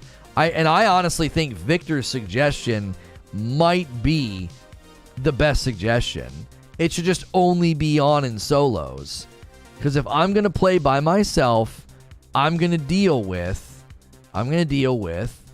you know, it's going to be sweaty. I'm going to play people at my skill level. I don't have a problem with that at all. I think that's totally fine. If I'm going to team up with my kiddos, then I'm going to be able to go in and I'm going to be able to say, hey, let's just play and have some fun. I don't have to worry about, you know, all of a sudden being in an uber sweaty lobby. They just need to do light skill-based matchmaking where new players and really bad players can play together. Everyone's just in the same pool. Well, the issue is, like I said, it's great for my kids. They play by themselves, and they have a great time. You know, they have a really, really great time. So I think it works. At one level, it works really, really well. At another level, it's freaking terrible. It's like, great. You've successfully, so the skill-based matchmaking successfully turned my kids into fans of Fall Guys gameplay. They're fans. They love it. And you've successfully converted them, but they can't play with their dad, so that's kind of weird, right? Even if I would get stomped most matches, I would like skill-based matchmaking to be removed in all social modes and only be active in ranked modes. It allows the possibility of me being the best or the worst. Daniel says, I tried Warzone for about a day and was getting farmed. I won almost every gulag, but it was sweaty. I think skill-based matchmaking in games like that's even harder because you just have this humongous server. Like, what are you supposed to do with all those people? Do we have a place to share Fall Guys wins on Discord? I don't know. We don't really have a room for that, no. Christina says in a group it should be at least an average of the team's skill. Right, so my kids should, you know, be kind of rounding out the team, you know? You gotta round out the team, you know? If not, it's terrible. I feel like it does not help if everybody in your lobby is real players. It gives people a chance if they're against people of their level. Did we already state that all PvP games will be inherently sweaty? Well, we had that discussion a moment ago, Robert. Like, Butters was like, I don't understand why this is the default. Why is this the default? Why do these games just automatically turn on skill-based matchmaking? Why? Why do they? And I said, because they're inherently competitive, and since they're inherently competitive, they're going to need to maintain player bases, and to maintain player base in that environment, like, you have to protect that experience. If you don't, it's going to be terrible. Like, they're just going to walk away super fast. So if you're not protecting those players in the least bit, you're going to really, really struggle to get new players. You're just going to struggle to get new players. They're not going to play for very long. And I think at a ground level, that is something that has to be considered. You have to consider the business decision of that player funnel. That player funnel literally equals money if it's handled properly. All teams should equal 10 skill level or at least try, but that still doesn't help if you got a stacked team. The problem with 0% skill-based matchmaking in social is you could get stomped 100 matches in a row and have an even worse time. Yeah, there needs to be a very clear protective level, 100%. I suck at Fall Guys, so I'm happy to not get matched against skilled players when I'm solo. Yeah, I think it's great watching my kids play and knowing that they're going to have a great time. I really, really do. At least in Fortnite, they have other modes and custom games you can play and still level up your battle pass and have fun without dealing with sweats, so the kiddos can still have fun. Yeah, I really, really liked when we went back to Fortnite that one night for members, and we went and played no build. That was so fun because we didn't have to deal with the sweaties. The sweaty Fortnite players aren't going to play no build because why are they going to do that? They can't build. That's the thing they've worked on all this time. Skill-based matchmaking in a game doesn't exactly equate to pitting me with people of equal skill level, says Distorted. In a lot of cases, that's not even what it's doing. Those systems are much more complicated than that. Skill-based matchmaking works better over time. At the moment, you are being matched with top tier because of the wins, but eventually you will get the right level. You could just throw some games first round. Yeah, maybe. Just swap, platforms, but then I would ruin my kids' matchmaking if I started playing for them. Fall Guys is competitive, but at the end of the day, it's a silly party game mode. Old Soul says, skill-based matchmaking is good for casuals, hands down. Skilled people who aren't sweaty suffer. That's right. Like, I'm above average, so I have a bad time. That's right. That's right. Man, we're cruising today. We're actually having, I think this is a really, really solid turnout for this subject. Almost 300 people already tuning in. We're on like a really great climb. This is interesting. I've never had this experience with the topic before. If you've never been here before, remember to hit subscribe so you can talk in chat. That way you don't miss my streams. I am a Safe for Work broadcaster. We do have another show scheduled today. It'll be about the Division mobile game. If you're enjoying the show, do me a favor and press the like button. There's got to be 70-something people who haven't pressed the like button yet. Also, make sure and take our poll at the top of the chat. Fall Guys gameplay does have skill-based matchmaking in it, and we're asking, should it be removed? Yes or no? And then feel free to make your case in chat. We've had a very good discussion about it already this morning. You want some deer meat? I have tons still from that kill at work. What? I don't want any deer meat. No, thanks. Distorted says... we have a Fall Guys room in the Discord. So feel free to put your Fall Guys wins in there. We have a Fall Guys fashion show, LFG for Fall Guys, and Fall Guys voice. There you go. There you go. Yo, Failed Senses did a brand new membership today, and they're already gifting members to the community. That's ridiculous. So generous. Captain Morgan, Dalton, Lord Karabi, Racing 251, Raw Bacon Taco, Christiaxix Quest, Destrian, Jitty Kitty, Brian Wilson, and JC. All members have been claimed. Yo, guys, make sure and say thank you to Failed Senses. Trying to get that membership number to bounce back. We have fallen below 1,000 members. If you want to have some of those perks unlocked for Friday night when I stream with my wife, that has to be at least 1,000. If you want my wife to go back into Elden Ring, we got to get back to 1,500 members. At least once in the month, we have to do that. And then we have the stretch goal of 2,000 members, a Star Wars watch party with my wife. It'll be hilarious. So, keep those memberships going. Thank you, Failed Senses, says Captain Morgan. Super kind. Super, super kind. Thank you, Failed Senses. That's very generous. What would be the consequences of removing skill-based matchmaking? I guess I don't understand what it actually does. Okay, good question, Daniel. So my kiddos, my son is 6 years old and my daughter is 8. And when they play by themselves, they generally land in lobbies of people at their skill level.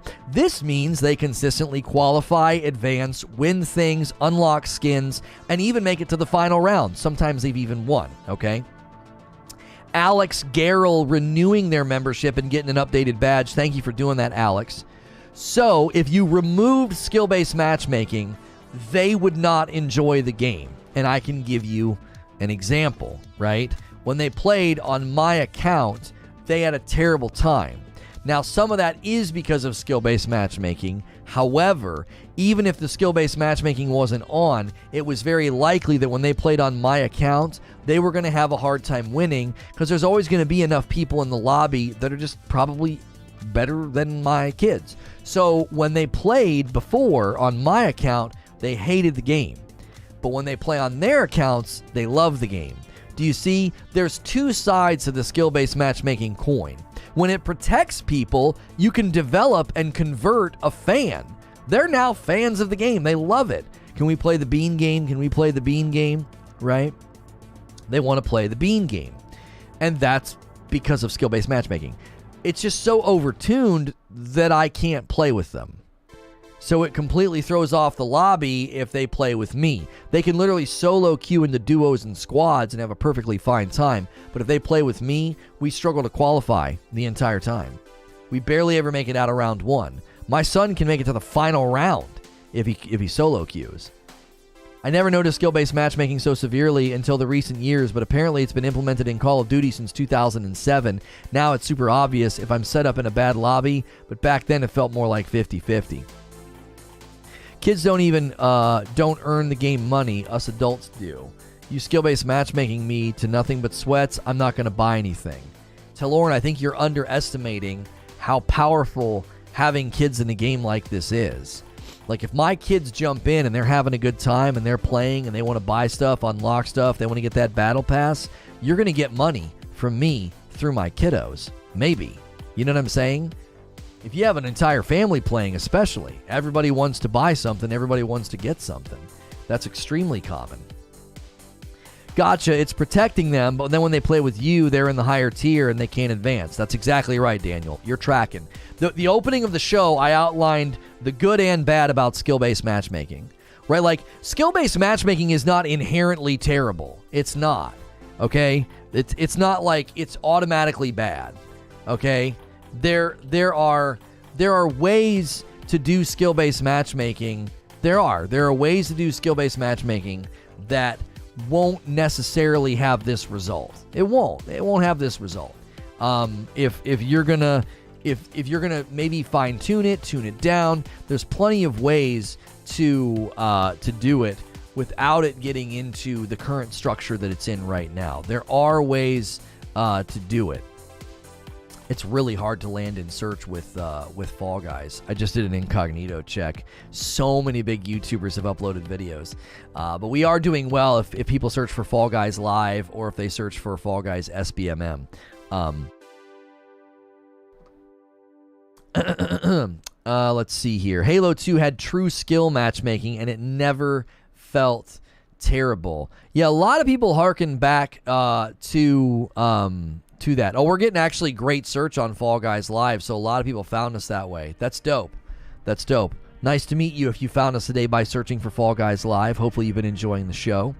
Kids don't have the game money. Gotcha's protecting it. Roblox literally makes tons of money, and it's a kids game, says Zinthos. I got news for you, man. Roblox does. There was an age demographic report on that game. It does appeal to children, that is for sure. They kind of got into trouble for how they protected those kids from scummy practices and privacy, but there was a pretty big controversy about that. All my son ever really wants to do is play Roblox, and my daughter plays DC Superhero Girls. I keep trying to get them to play Fall Guys with little success. Most skill-based matchmaking in FPS, says Weedman, in games which you have a weapon. Fall Guys is so basic, it's just walk and jump. Hard to skill-base a game like that. Yeah, it's probably just purely based off of qualification percentages and wins, Weedman. So I've been playing since the game first came out. I've got like 41 wins, so like I'm probably in a small percentage. 8-month milestone from Siege Master, and it's a Tier 2 member. Don't forget, if you upgrade your membership to Tier 2, you can vote on what games we play on Friday night. Every single member can go to the Game Suggest room in the Discord.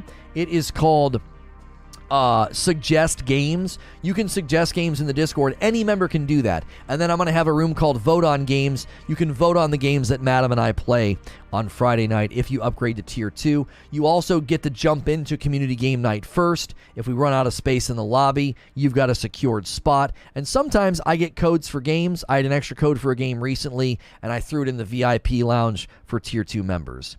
Brutal Gear says, Halo 2 had a large enough pool of players who had a proper attitude for the style of matchmaking. You could find sweat lobbies if you wanted, and you could find casual lobbies if you wanted. Distorted says this. Put it this way, if skill-based matchmaking wasn't necessary for those game modes, the company would probably not waste time, money creating a skill-based matchmaking system and implementing it into the game. Skill-based matchmaking is 100% a business decision. I agree with what you're saying, Distorted. A 5-month milestone for Alex. Oh, you just hit the button a little bit ago. It's a 5-month milestone. Now I'm trying to gift. Come on, YouTube. Oh, that's not how you gift. You got to hit the $sign, and then there should be a gifted members option. If you're on mobile, you might not be able to do it. Guys, test out the gifted membership and make sure it works, you know? Just a bunch of you right now.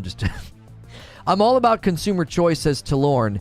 Give non-skill-based matchmaking and skill-based matchmaking. Let the user choose. I bet the non-skill-based matchmaking will get the most players. Maybe. I know my kids would always choose skill-based matchmaking. I would teach them to. I'm like, yeah, choose that. You're going to have a great time. Choose that every time. Everyone will request Jump King. No, Fonzo, you can only suggest games. I will curate the list and let people vote. Jump King may get into circulation. It might be pretty funny to watch my wife play that. Let so people vote and then whine and cry when they vote for the one you don't want. Failed Senses just gifted 10 more memberships to the community. Thank you so much, Failed Senses, coming in here big. Yep, gifted works. Look at that. John grabbed one. Kevin, Uncle Brada, my man Uncle Brada, John Smith, 2 Johns, Raphael, Patrick Meadows, Marsupio Gaming, Phil D, Prosy, Saint Ism. If you just grabbed a membership, be sure to thank Failed Senses and jump in the Discord, getting us back close to, let's see where the membership count is now, getting us back close to $1,000. We need 1,000 members for certain perks to be unlocked for Friday nights. Let's check here. 835 members. Thank you so much for gifting this morning. Failed Senses. Super, super generous, man. That's friggin' dope. If you guys no longer have a gifted membership from last month, feel free to jump back in on your own. We don't want to completely rely on these generous gifters. You got to commit and jump in. How do you grab a gifted? Mike, there should be a link in chat that says allow gifts. And if not, right, click the green box at the top and say allow gifted. You hear Madam channeling her inner creature? Yeah. Madam in the background giving Lono guff, and he doesn't even respond. Yeah, she came in, she was teasing me about letting people vote and then complaining. Yeah, because say, you guys can pick whatever game you want. I hate that game. That game's the worst. I can't win that game, so therefore it's not a very good game. My controller's broken today. Okay. Let's accurately represent what happened. This game's too scary. I didn't say a game was too scary. I tried multiple times to impress upon people the vibe that we're going for Only on Friday nights. Like. Pick fun games. Pick lighthearted games. Pick games that would be goofy for my wife and I to play. Pick games. Pick games that would be lighthearted for my wife and I to play. And someone picked Halo at legendary difficulty. I'll turn your mic back on. Don't come over here and pinch my leg. I will turn your microphone's back on. I did everything I could to impress upon people. Your game choices because I'm trying to have fun. Alex Girl. Oh, I've been saying your name wrong. I've been saying Gerl. I'm just going to call you Alex. Alex just gifted 20 members. Void Products. Tiny Toot. I love the name Tiny Toot. My kids would love that. Tony C. Mark. Jose. David Standard. More Bacon. Nara Kappa. Boring Coma. Leonidas. And Kenpachi all grab memberships. My man Matt coming in and gifting 5 memberships as well. A-Fells grab one from Matt. Patrick Legions grab one from Matt. Thyro, Etpog, Naps, Chrono Trigger, Seraphin, Grimlock, Endeavor, my man Watts, Rips, Alex Jordan, J-Stock. There's J-Stock. Good to see a long-standing name get one. Guys, if you just got a membership, be sure to thank Alex and Matt for their gifted memberships. If you think it's funny when my wife gives me guff, because she's a pro at it, Friday nights we play games together, and it's members only. If you want to see it, become a member. 8 p.m. on Friday nights, 8 p.m. Eastern. And if you want her on camera, 8-ish. we need to be at 1,000. We need to be at 1,000 members if you want to be on cam. Why'd you break my mic boom? Alex with a $5 tip says, "Let's go." No, it doesn't. Alex just gifted 20 more. Failed Senses just gifted 20 more. What is happening? This doesn't look familiar. Shut up. No, it doesn't look familiar.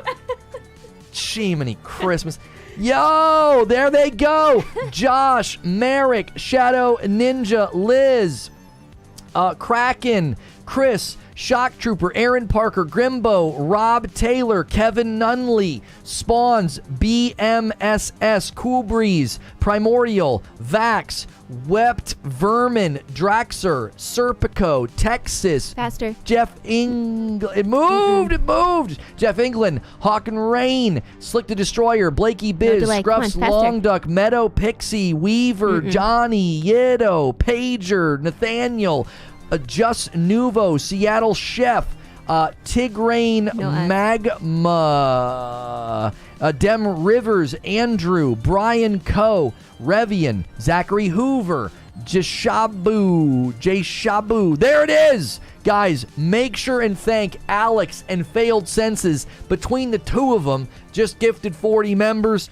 That is insane. Again, if you just got a gifted membership, you do not want to miss out on those Friday night streams. Make sure you're in the Discord. YouTube does not do the greatest job of putting members-only content in front of you.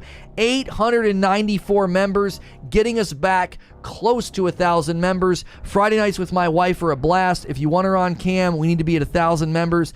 1,500 members, and she has to go back into Elden Ring. Failed Senses, what are you doing? Coming in again with another 20? Jiminy Christmas.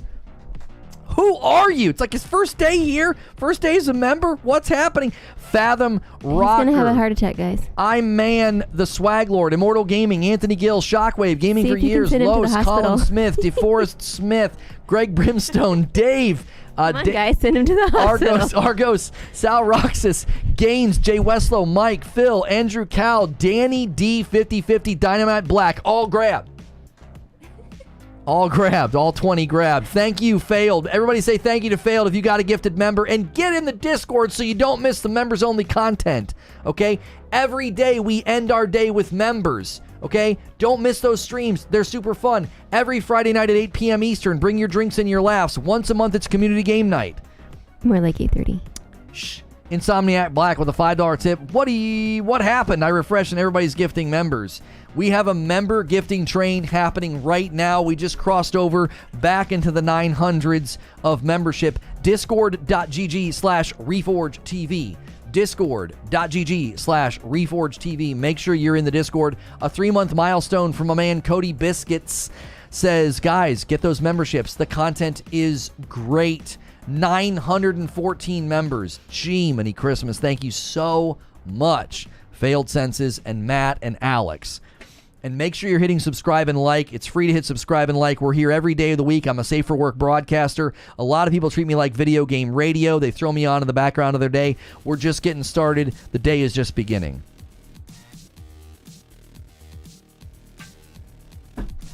Failed Senses is like, fine, I'll do it myself. Yeah, it's raining memberships. I can't stress this enough. We do so much free content. We do 2 shows a day, Monday through Friday. We're live for like 5 or 6 hours, and then we do member segments every day, and then we do the thing on Friday night. It is an unbelievable amount of content. It's me, it's Creature, and my wife. Like, that's basically the operation, okay? We sell coffee. We do all kinds of stuff. You want to get involved. What's that? You talk nonstop. I talk nonstop. You'll never Three gonna have dead the whole air. Stream. Hey, an order of coffee. First order a Reforge roast for the day. A bag of light to Old Soul. Thank you, Old Soul. First coffee order of the day. Let's make it 2. We like that even number for the labels. Alex upgraded to Tier 2. Alex is not messing around. Tier 2 members get guaranteed spots on Friday night game nights. Maybe even play some games with my wife and I one of these weeks. Creature says, you guys are not going to want to miss next stream. It's going to be hilarious. You're not going to want to miss the next stream when we watch the Division mobile game together. My man Matt coming in and gifting 10 more members. Enjoy. Immortal Turtle, Dredgen, Buck, E-Man did it, Braden Cassetta, Vinny Gill, Cool Kurt, Paul, Bone, Slide, Clean, and Holly Star. Make sure and thank my man Matt for the generosity, and then get in the Discord, okay? We use Twitter and Discord to announce when we go live. YouTube does not put members-only content in front of you. You're going to miss members-only content if you're not in the Discord. Does anyone else get hate messages of people that you dominate in a game? It makes my day when it happens. Yeah, man, drink their hate tears. It's wonderful. You know? Did an ad pop up yet? Yeah, it told me I should run ads like 48 minutes ago. I don't run ads. This is why we really stress that we need members. We are not, like, if you're accustomed to coming to YouTube and seeing some ads, watching a video, and then going on your way, you're awesome. You don't run ad blocker and you're a gem. Or maybe you have YouTube Premium, okay? Matt upgrading to Tier 3. Holy moly, super generous. YouTube streamers like myself, we literally live off of the memberships. I don't run ads. It's too disruptive to the live show. I put on a high production, high value podcast live show every day of the week. And without members, I couldn't do it. So if I ran ads as often as they wanted me to in order to subsidize what we do, you would freaking hate the show. It'd be terrible. So the members keep things going. So thank you to Gifteds. Thank you to long-standing members. Thank you to new members. Members keep the lights on. Lurkers, people that can't do memberships, you keep us in the funnel of discoverability on YouTube. So never feel like if you're not a member, you're not helping the channel, okay? Non-members that are here faithfully every day, pressing the like button, chatting up the chat, telling YouTube this is a hot place to be, okay? That's super duper helpful. My man Red Rocket hitting almost an entire year. One of the few people at a Tier 5. Unbelievable. Thank you so much, Red Rocket, for hitting that milestone of almost an entire year. And then over a year for Water Marlin, 13-month milestone, halfway to the orange joystick. My man.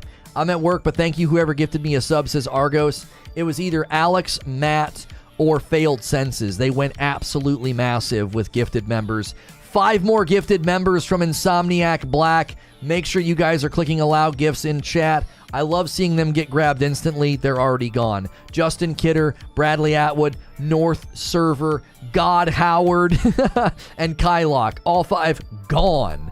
Just like that. My wife was in here a little bit ago giving me guff and giving me grief. If you thought that was funny, I would really love to see a bigger turnout on Friday nights.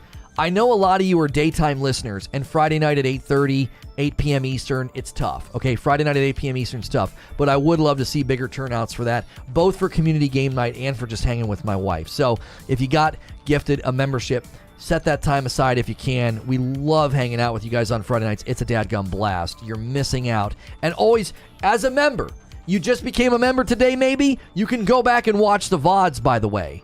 You can go to the members-only playlist and you can watch all the content. There's a 3-part series of my wife and I playing through the Quarry. That's members only, and you can watch that as a VOD. That value's always there for you, even if you can't be here live.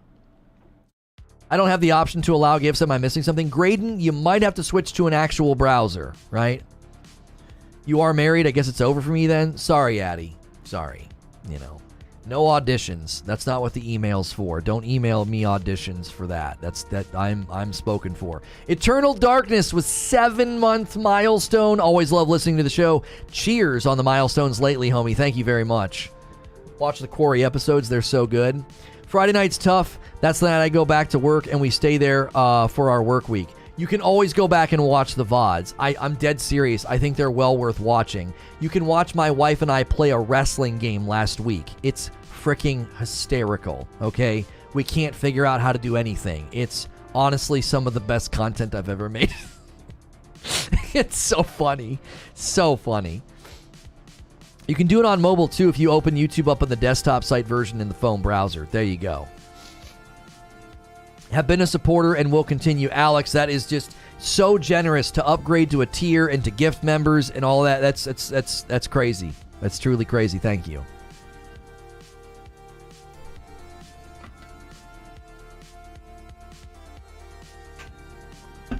you could make my wife play games on Friday nights, it would be fun.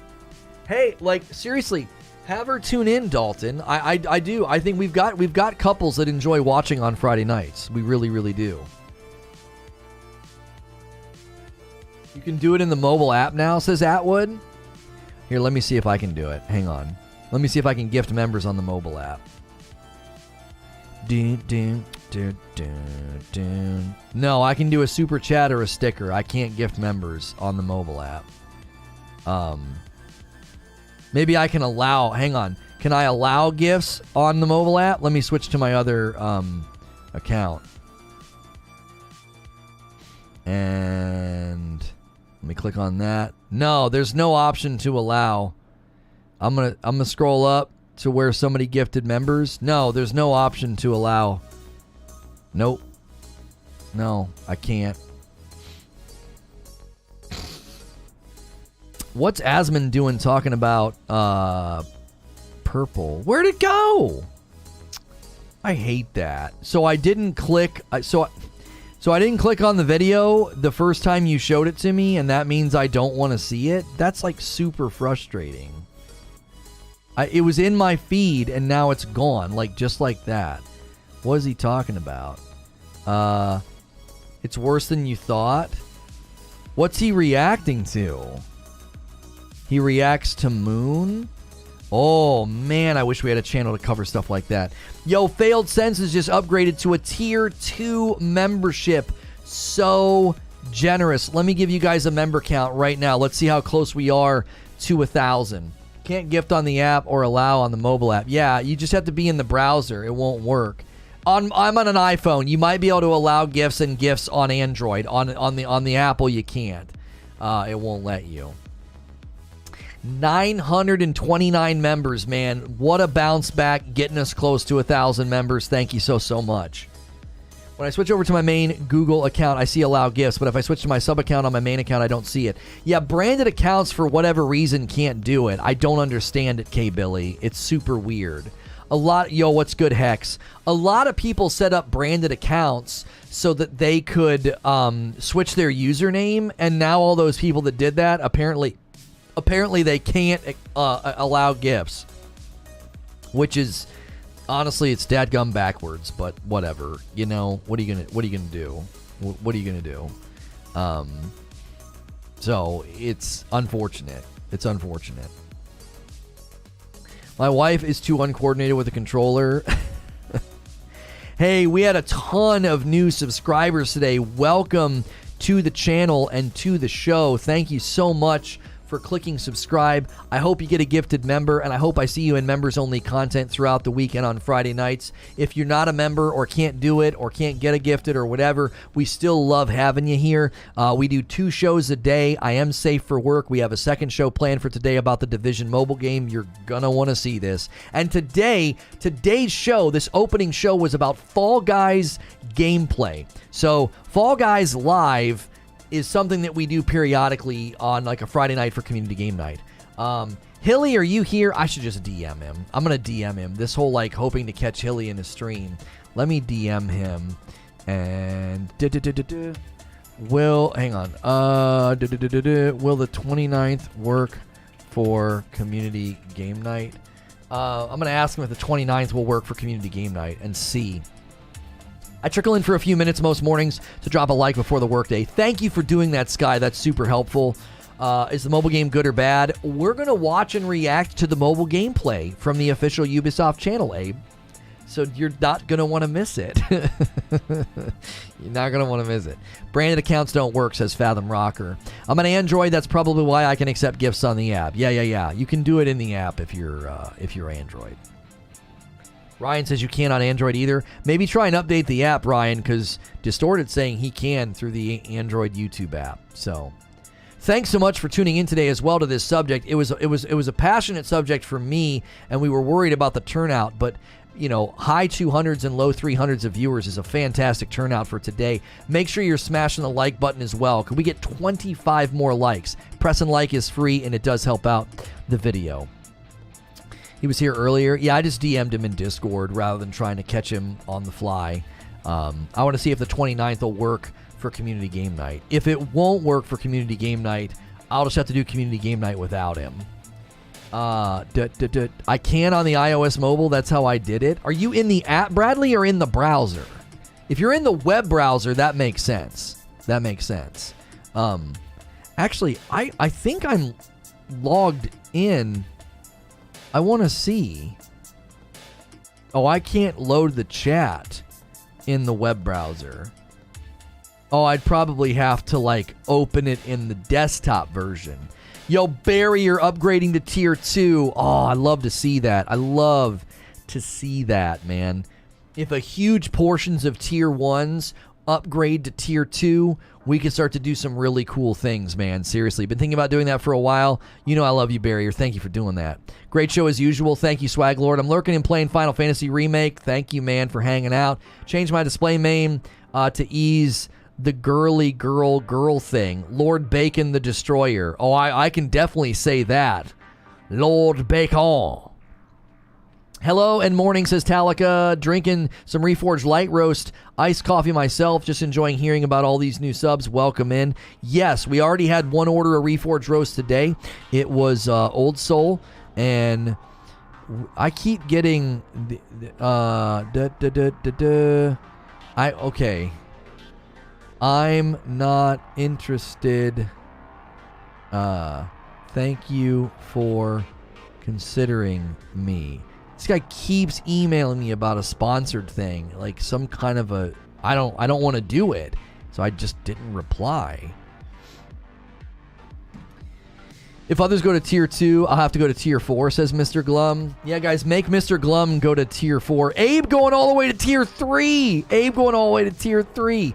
Let me tell you how. You guys want to know how many tier 2s we have? Should we have a tier 2 goal and then force Mr. Glum to upgrade? Let's see what we got. Okay. So currently in the membership breakdown, we currently have see all members, current level, filter by current level. Just show me the tier 2s. We have 58 tier 2s. We should try to get 100 tier 2s. We should try to get 42 people to upgrade, hit 100, and then Mr. Glum has to upgrade. We only need 42 people to bump up. And then you're more likely to get it on Friday nights. You might get a code. Periodically I get codes. You know what YouTube just reminded me to do? They said now's a good time to run ads. Boom, on the 2-hour mark. Every hour they're telling me I should run ads. No, we go for members here. Abe says, too many tier 2s for my liking. I had to one-up them. Okay, so Mr. Glum says at 100 tier 2s he'll upgrade. So if 42 people upgrade, you're going to force him to upgrade. Let's see if we can. We'll set that as a strange, odd, specific goal for Mr. Glum. My membership is supposed to renew today, but not sure when, says Talika. Blakey says, I am blue. You are. You're in your second month, Blake. You either got it gifted or you renewed it yourself. I'm not sure, but thank you for doing whatever it is that you did to get to that second month badge color. We greatly appreciate that.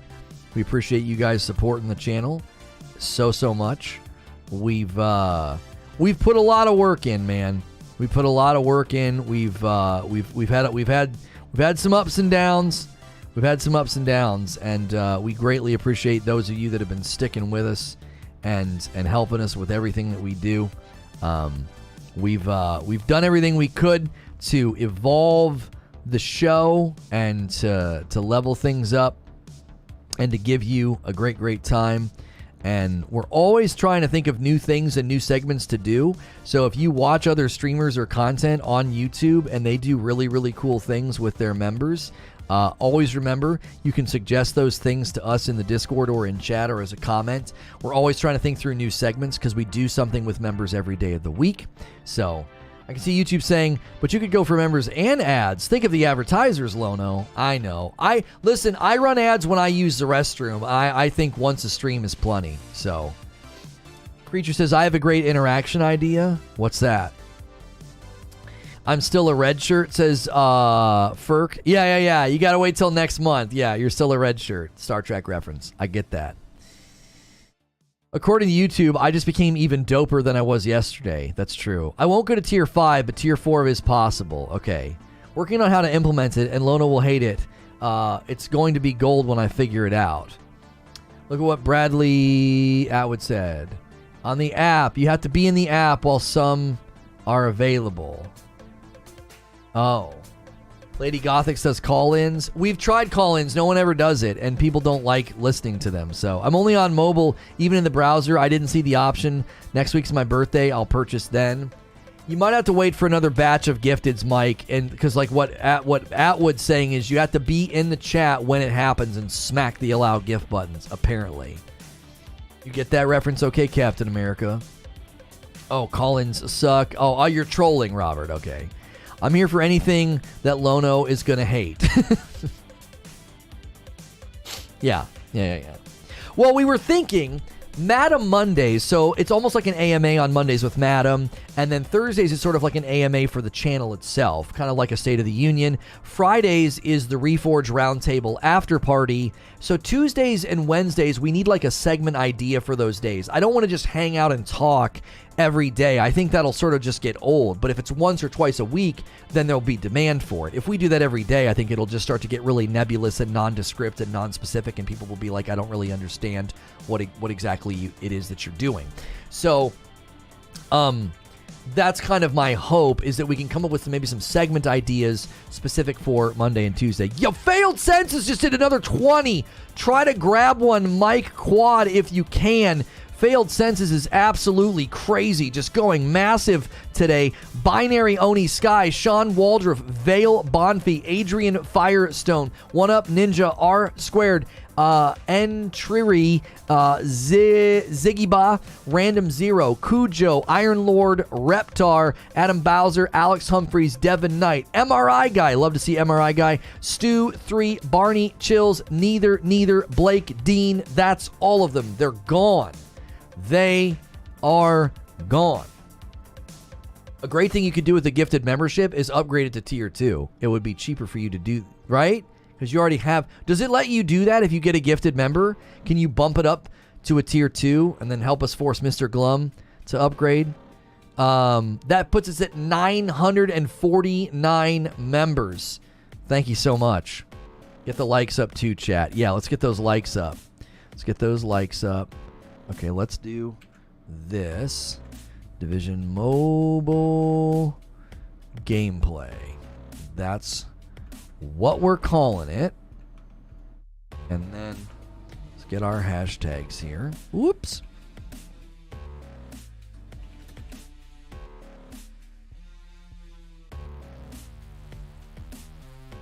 Tom Clancy's The Division Resurgence. I wonder if we should put ourselves in that or Division 2, because Creature's like, no one knows what this game is called. Oh, I've not saved the images yet. Dadgummit. A 5-month milestone for Quincy. Thank you so much for renewing and hitting that milestone. I greatly appreciate it. The Division Mobile Gameplay. I forgot to save the thumbs. Okay, I got them now. Whoop. I don't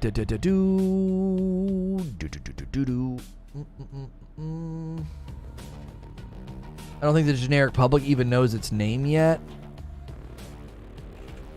All right, I'll put us in the Division 2, even though it's not the Division 2. The Division Resurgence is listed as a game in the game list. So maybe once we're not live, I can switch it back, right? I can be like, all right, let's switch it back.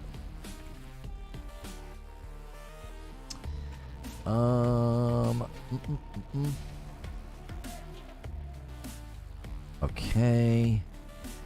Get it all tagged up and ready to go. And There we go. Lono, you ever see what tier we are in chat, or is your view the same? They need to let me do that, because I would love to give you guys different badges when you upgrade your tier. I actually think that would be a huge incentive for people to do a higher tier. They'd be like, oh, hey, I'm going to get a cooler badge or whatever. You know what I mean? All right, guys, get some coffee, get some members going, start another member train, another gifted train, something like that. I am going to hit some ads. I got to use the restroom. I'll be right back. Don't go anywhere. We got lots more to discuss. Maybe get back on topic with Fall Guys. I want to know what your experience has been with Fall Guys skill-based matchmaking. We're debating it. Take the poll at the top of the chat. Smash like and get us to 300 likes. 16-month milestone for Chronic Spin Dash. Cheers, brother. Appreciate all you do. Remember Reach. Welcome back. I am going to hit some ads. We almost never run ads, only when I step away. That's why we push memberships so hard. If you got a new membership just today from a gifted, check your name in chat. If it's green, you got one, okay? If that's the case, get in the Discord while I step away. Discord's a great app. It helps us keep the community connected when I'm not live, and it's a great way to not miss out on members-only content, okay? I'll be right back.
Oh. Okay, I'm back.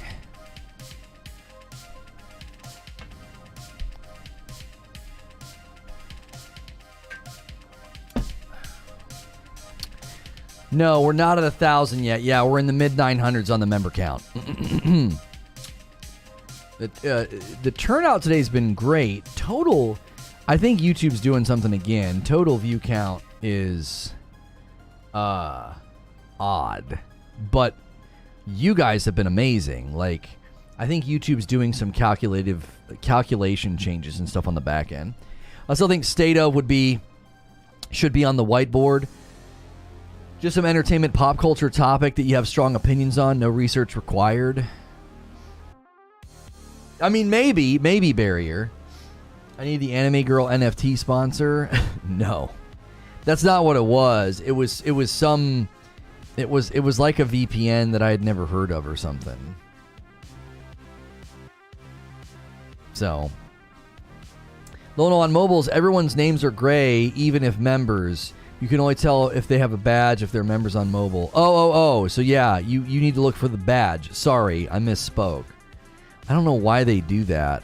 I don't know why you wouldn't. Why would you not give people... How would you not give people a green name on the mobile app? Oh, that seems backwards.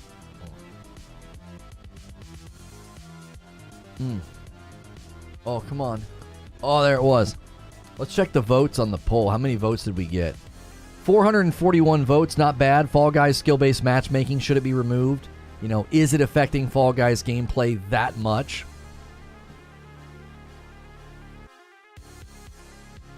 I'm going to call these F-bombs. Yeah, the fact that they've not... I see the screenshot. Thank you, Distorted. The fact that they've not updated the mobile app with that, I'm telling you, man, that YouTube gaming app has got to be on the way. It has to be. It's like they're not really updating the YouTube mobile app at all for live streams. So they've got to be building that that YouTube gaming app. They have to. You know?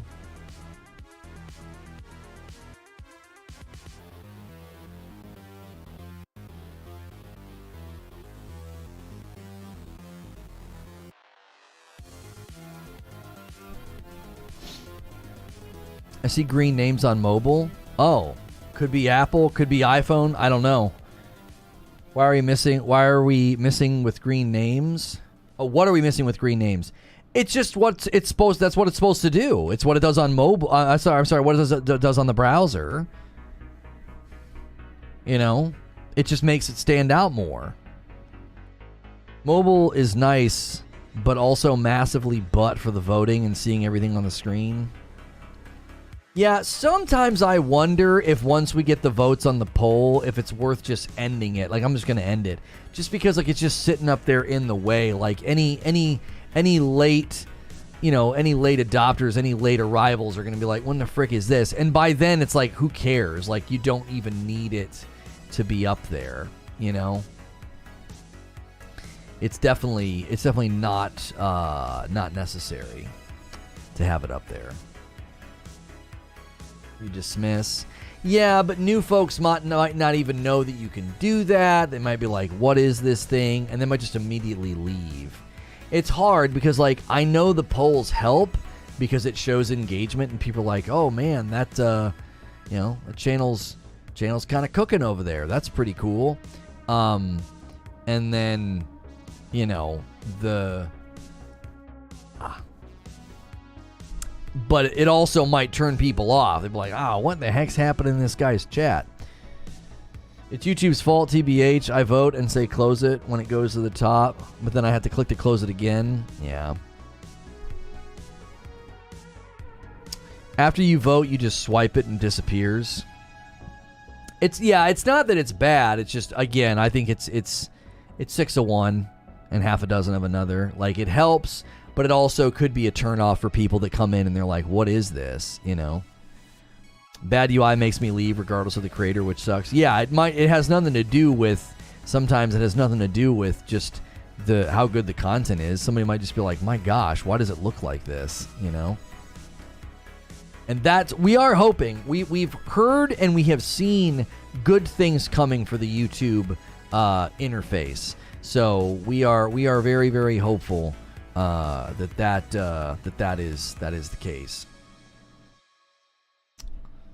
Who won on the poll? 57% said yes, Fall Guys skill-based matchmaking should be removed, and 42% said no. Interestingly enough, we didn't really get into like a debate about whether or not the like the finer tuning of it. It was just, I asked people if they thought it should be in no matter what, right? The Fall Guys skill-based matchmaking debate is a hot one. So apparently Fall Guys skill-based matchmaking is a pretty good search term. So I'm going to add that to the description and the tags. I didn't have it spelled out. That might help us. That might help people find the VOD because people are searching for it spelled out. Did YouTube ever say if they are looking into music copyright issues, folks are getting entire streams removed for 3 to 5 seconds of music?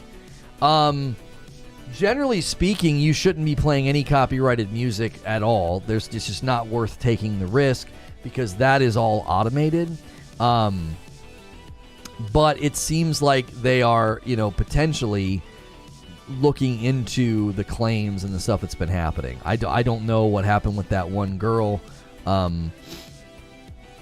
don't know what happened with her, but I know there are some issues as of late that do need to be addressed. We've never had any issue. The only issue we run into is when we co-stream a live event. It takes us a dadgum lifetime to go back. I haven't even been checking, actually. I should probably go back and check. All those streams that we did where we covered Summer Game Fest and stuff, so many of those streams get demonetized because they play... Yeah, there's still one back there. The Quarry. We have a Quarry one that's ineligible. Select action, mute song. Yeah, it'll mute that part of the broadcast. Mute song only beta. I'll at least try that so that way people can still watch the video and hear us talking. See if it can't chop out the actual song. It looks like all those live streams now. Yeah, we had to go back and mute all those songs. It was a freaking nightmare because it takes forever. I saw some streamers separating their audio source from their stream and it isn't being captured on the VODs. I don't know how the frick they're doing that. Yo, good morning, Lost Frames. I mean, I pay for no ads. Can't do that on TV, and a 4-hour event on TV is 2.5 hours of blanking ads. Thanksgiving Day Parade. Oh, yeah, for sure. Live events, especially, like sporting events and stuff. It's nuts. Can we get 10 more likes on the video to get us to 300 likes? We watched the hot dog eating contest with my nephews when we were in Ohio, and I was blown away. I was like, oh my gosh. I was like, I do not remember this. There's so many ads. It's just absolutely bonkers. Just a ton of them. It was so many. Yeah, copyrighted music doesn't fall under fair use. You can't do something that's transformative. I mean, you can, but you got to be really, really transformative if you're going to be doing something with copyrighted music. You have to completely change the music, basically. And even then, they might come after you if you just use their melody. They're re-uploading them as a VOD with a separate source so they don't get hit. Listen, that'll work for now, but they can catch you while you're live, just so you know. We played 5 seconds of a BBC video clip one night. Hilly and I were shoutcasting, doing I Can Cast Anything. We let a BBC clip play for 5 seconds, and they shut the stream down. They literally shut our stream down. The stream just ended. Boom. Gone. Now, I think if we would have waited, we might have been able to get back online, but I freaked out, deleted the video, was like, I didn't want my channel to get in trouble. I was like, oh my gosh, and we just deleted the VOD. So that's fine that they're doing that, but that's not really a guaranteed protection. It's not guaranteed protection. A BBC video, well, BBC the network, they had like a video of hornets or wasps or something that we showed, and we literally got shut down while we were live. It was that fast. So unfortunately, the way that those folks are doing that, that'll only work for so long. Because I remember DJ Wheat was interviewing a guy from the industry, and the guy said they were developing technology to catch people while they were live. Because what the Purple platform does is they mute those sections of the VOD for you once you're not live. Even that's not protection. The record label could still be like, we don't want you using our music during a monetized broadcast. You're making ad revenue, you're making sub revenue, you're getting bit revenue. No. We don't want our music to be a part of that unless we're getting a cut. So, Weird idea, but can't you co-stream anything without worries in members only? No, member streams still get hit. The Quarry had copyrighted music in it. So that was a members only stream and it got hit and it couldn't be monetized. And when you have videos that get demonetized, YouTube starts to treat your channel differently. YouTube starts to treat your channel differently because YouTube's like, what are y'all doing over there? It's an algorithm, right? It's not a literal person looking at my channel. It's just an algorithm. So the algorithm looks at the channel and says, that channel's doing something over there and it's getting itself demonetized. So what's the algorithm going to say? Well, we don't like that channel. That channel's got to kind of prove itself again. We don't know what they're doing, right? We don't have the ability, 621. We don't have the ability to vet the channel. Like, how would you do that? All the algorithm knows is you're putting videos out that are getting demonetized. Even if it's a members only video, that's still a slight mark against you. It's a slight mark against you.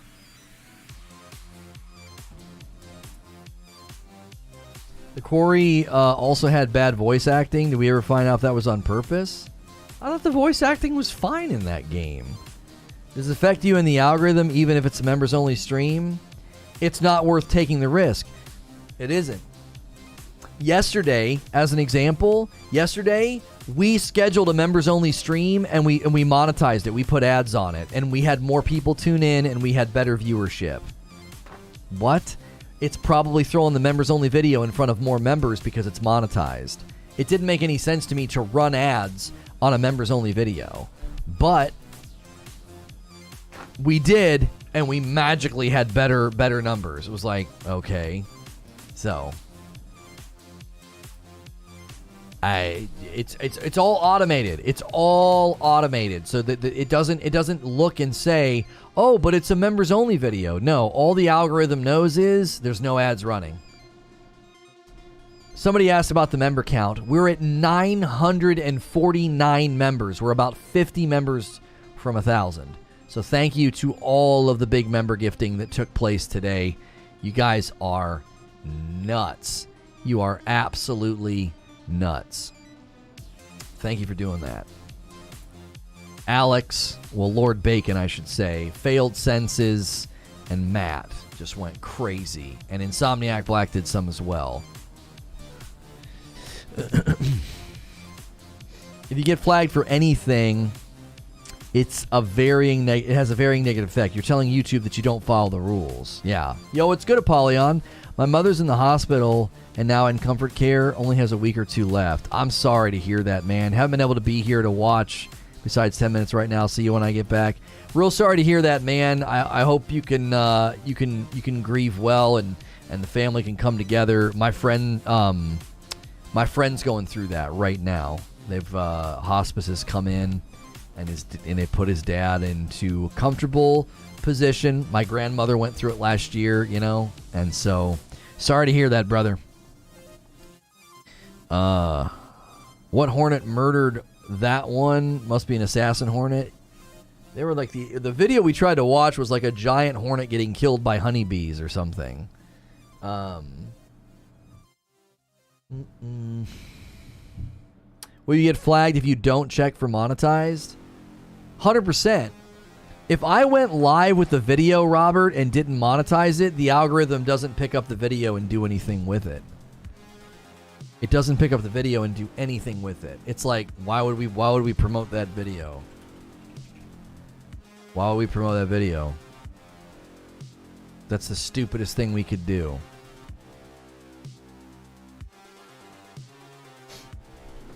So, we're not going to make any money on it.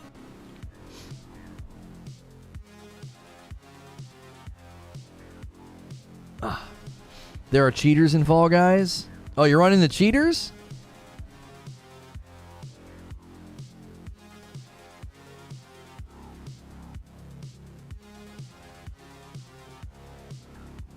YouTube would deny that to their death? I don't know why they would even bother denying that. Why would they bother denying that? Like, you're in the business of making money off of ad revenue. It makes perfectly good sense to promote videos that are monetized. Bless you, thank you. Oh, I love your name in Discord, Matt. It's just Matt. I think since YouTube started running ads on all content, it's become even worse. What do you mean they're running ads on all content? They've always done that. What do you mean? When have they not run ads on content? Like, what era of YouTube are you talking about? What are you doing? Thanks, that'd be great. Stop. Another note, the stream doesn't get monetized if you don't get Reforge coffee. That's right. Check out the coffee link in the description below, or go to reforgeroast.com, or use the coffee command in chat. Our nice new labeled bags, a light roast and a dark roast. Our coffee has balanced acidity, which makes it incredibly smooth with no bitterness. And we have coffee profile descriptions on the website if you're interested in how we achieve that.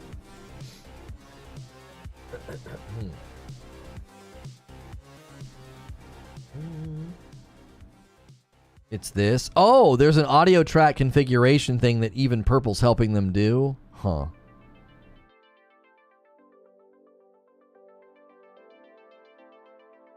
Bees will cook intruders by swarming them inside the hive where it gets too hot.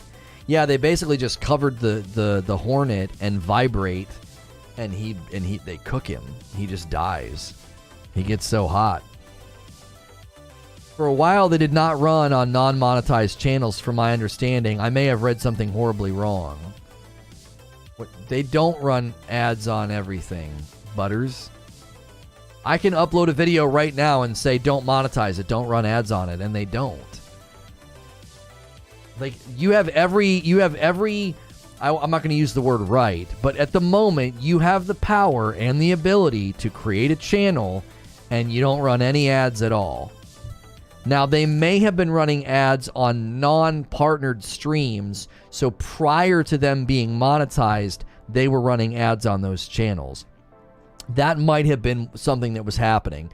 But if you are a YouTube partner and you are monetized, you can literally be like, nope, don't run ads on the vid, and they won't.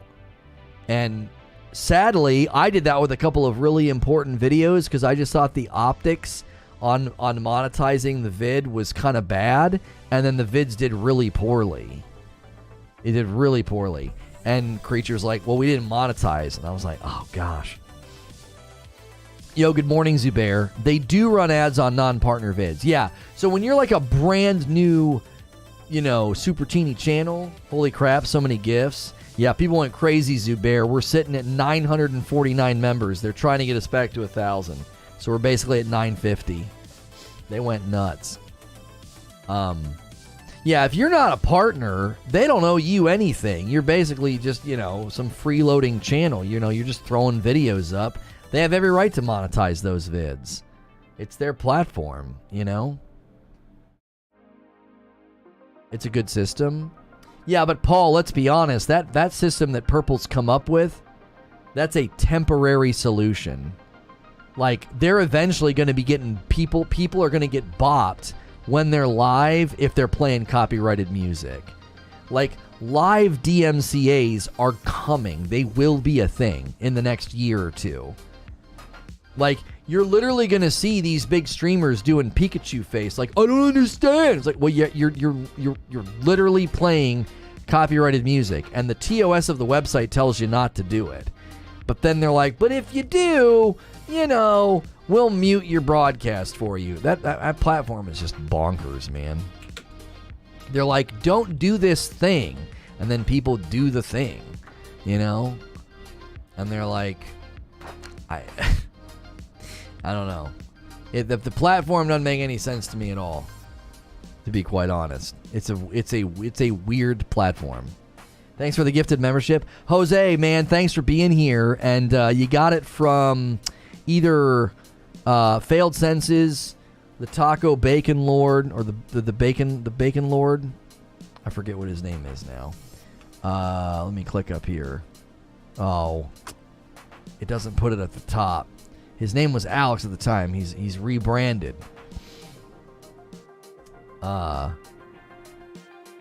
November 2020 is about when it started. So yeah, if even YouTube can run ads on them, I don't think they have any reason to sever it from a YouTube perspective. I mean, what you're saying is, Butters, they would have to start running ads on videos when we say not to. Lord Bacon Destroyer, was that what it was? They're currently not doing that. They're currently not doing that. I can upload a video right now and be like, don't put ads on it, you know? Like, let's say I was doing a GoFundMe because something tragic happened in my life. And I would be like, I don't want to run ads on this, right? Videos like that can still go viral and get tons of views because it gets shared and, you know, people are, you know, promoting it, sharing it, reacting to it or whatever. It's a complicated subject because video game music is copyrighted, and if people start getting bopped for that, then a lot of the gaming market making video and streams about the games will die. Well, Dream, they do something which is called whitelisting the soundtrack. I got to play Ori and the Will of the Wisps early, and I got bopped. My stream got muted because they hadn't yet submitted the soundtrack to the whitelist. So any game developer worth their weight in salt is going to submit the soundtrack so it doesn't get bopped. I'm like, no, that's totally fine. We want people playing the game. Now, if the actual video game uses copyrighted music in its game, a lot of them are now offering streamer mode. They offer a streamer mode so it doesn't play the copyrighted music. You know, let's say they teamed up with Metallica or something and they grabbed a bunch of songs from Metallica and they threw it in their game. Well, those songs are copyrighted and you're gonna get hit with claims. Well, they'll give you a streamer mode option and it won't play that. Guardians of the Galaxy did that. You could play Guardians of the Galaxy and it would just not play the copyrighted music. Just wouldn't do it. YouTube will run them, and if a video is not suitable for ads, they have zero reason to serve it to people on the platform. Ads may appear on your uploaded videos even if you haven't monetized the video yourself. If your video contains content to which you don't own all necessary rights, the rights holder may have chosen to place ads on it. YouTube may also place ads on videos and channels not in the partner program. Oh, so they're giving themselves an out if they want to do it. If they want to, they can. They currently don't do that, but... Yo, it's good, Behemoth.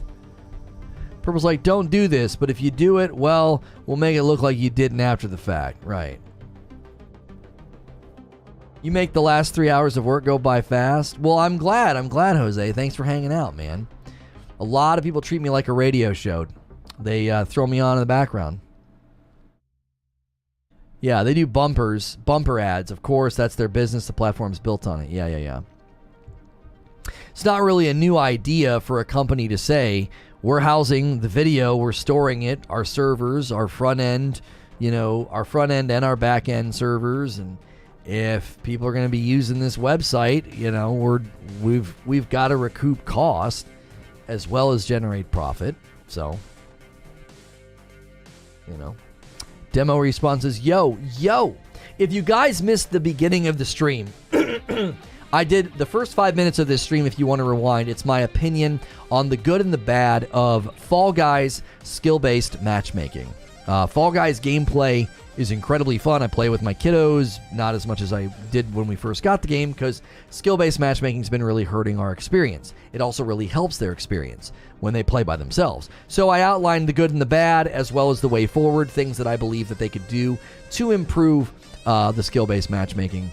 And we've been talking about all sorts of different subjects now. We've been streaming for about 2.5 hours, and we've had a great turnout, tons of new subscribers, tons of new viewers, tons of new members, because people were really generous and gifted members. So we've had an absolutely killer show, and we do have a second show planned for the day. It is the Division mobile game. We'll be sort of looking at and reacting to the gameplay that has been released and revealed about the Division Resurgence. Everyone gets up in arms about anything and everything. Lots of people were up in arms in 2020 about it, small creators at least. Yeah, well, I don't know why anybody would get up in arms about it. It's their platform, so you're using it. It costs you no money to use it, and it costs them money to house your content. So, that perspective is just odd to me, to be like, how dare you run ads on my content that I put on your platform, and it costs me absolutely nothing, you know, to do. So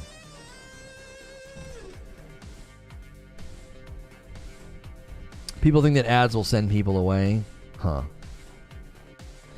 I renew my gifted sub that I receive, but I guess it won't show up until the gifted sub expires. Maybe, Daniel. You might have to push the $ button at the bottom to celebrate it. If you don't mind me asking, what are your kids playing on? I remember you saying you didn't let them play or watch that much back in the D2 times.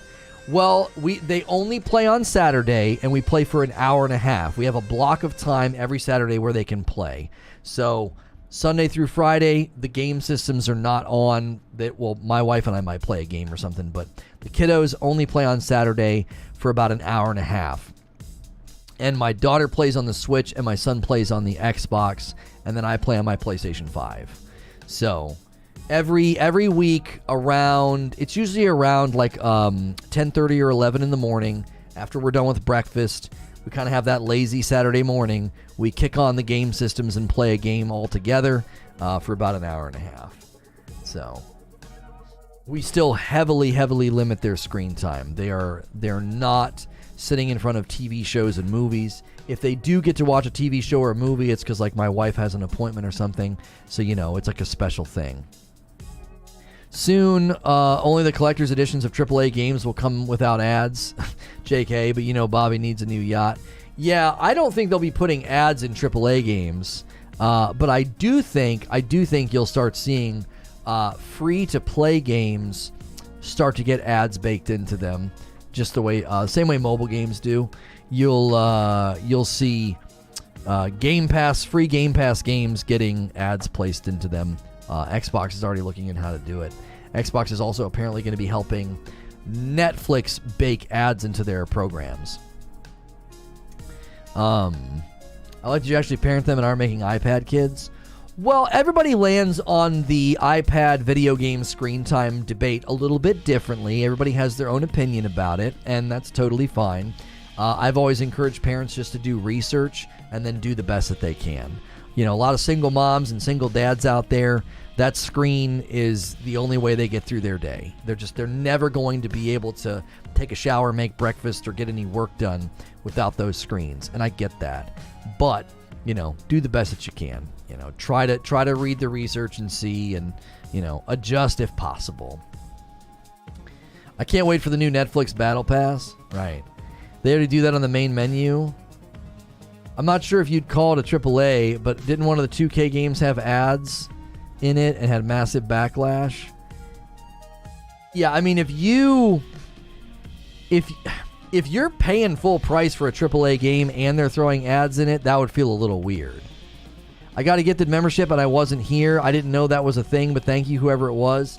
Hey, Mike, we had Failed Senses, Alex, Matt, and Insomniac Black all went pretty big today, trying to get us back to 1,000 members. We're at about 950 right now. I won't support any game on mainstream consoles that implements full-on ads. I'd rather see them not make those types of games at all than to justify the need for the ads. Yeah, the WWE had a Snickers ad in it. It did. Well, it wasn't really an ad. That was product placement. I do think there's a difference between product placement and advertisements, right? It's coming to cars now too. BMW started a sub to use heated seats. Next step I see is watch this 3-minute ad to be able to use cruise control. That's not that they're going to get so much backlash for that. I can't see that getting standardized in the car world. If I buy your car and your car comes with a feature, I shouldn't have to subscribe to a service to use the feature. That's unbelievable. That's so... What?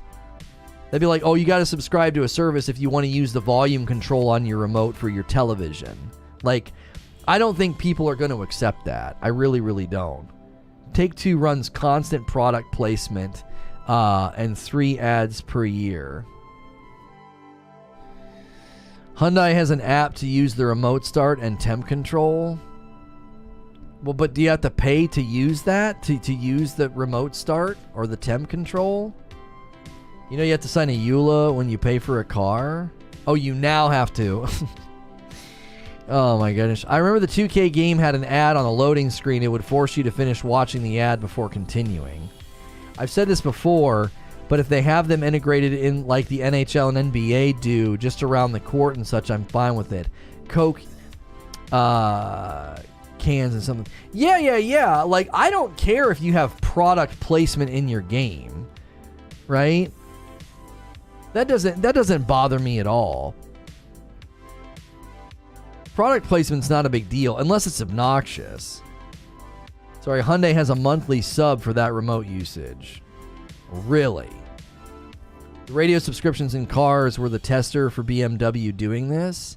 Yeah, but see, there's a big difference between me subscribing to Sirius Radio, because that's a separate company and that's not a guaranteed feature. That is entertainment that I'm paying for, right? That's like buying a TV and then it comes with an Ethernet port, but you need internet from a provider. You need Netflix to use the Netflix app. But I don't need to pay Toshiba or Samsung if, to unlock the HDMI inputs on my device. Like, yeah, if you got HDMI 1 and 2, but if you want to use HDMI 3 and 4, you got to subscribe to our service. Frick you! I bought your television. What do you mean? Like, if that gets off the ground, then consumers are absolutely in a coma, brain dead, if they let companies get away with that. Yeah, and you can use the XM subscription on other devices, not just your car, because you have a subscription with them. My new Mazda has an app for auto start, and I don't pay a dime for it. It also sends noties for if the doors are unlocked or when it needs serviced. Yeah. If consumers allow this and support this, then you're literally in a coma, brain-dead moron if you're going to pay a company a subscription to use a feature on the car. Heated seats, electric windows, whatever. OnStar is a subscription, but OnStar is literally another company that you're paying to get directions, find your car, remotely unlock your doors so you don't have to pay Pop-A-Lock, right? Like, that's different than heated seats. Heated seats is not some other company you're paying that's providing you with that service. That's a feature in BMW, and you're paying BMW to use the feature. 10 months for Blue Link that provides an OnStar-like service, and then another 10 for the remote features for starter and temp controls. Yeah. Remote start, I'm not ready to give you that one. I'm not. If they have servers and you're using a mobile app to use those servers to communicate with your car, okay, I could see that costing for a subscription because they have to service that software servers. They've got to maintain that. To turn on the heated seats in my car when I'm in it, or to use the windows or whatever the frick, absolutely not. No. That's bogus. If you are housing an app and a web server and an interface that lets me do things from my phone, that's different because they're having to create that and sustain that and maintain that, firmware updates, security updates, whatever. So you're paying for that service. But if I'm going to turn on the heated seats in my car, I don't need to pay you a subscription service for that. That's absolutely brain dead. Just like if there was some sort of service with my TV where I could program it, record stuff, and plan stuff, and schedule stuff with my phone, with like a phone app, well, then they'd be paying to have that app created. They'd be paying to have that app service with servers. That'd be completely and utterly different. So I don't think that there's a categorical difference between a service that needs maintained and needs a server backbone and needs all this other stuff, done for it to work right. That's entirely different than, oh, hey, you want to use HDMI ports 3 and 4 on your television? Yeah, you need to pay for our subscription for that. You need to frick all the way off to Sunday and don't come back if you're going to try and do that to me. I won't buy your dadgum product. How much you want to bet you still got to pay more to get the heated seats and then pay for the subscription? Yeah, that's what I mean. The price of the car is going to be increased to come with heated seats. which makes sense, right? They researched the technology, installed the technology, right? The pieces, the parts, the technician, all of that. You're paying for that when you know, when you get that. Oh, hang on, I'll do that from my other account. Let's see.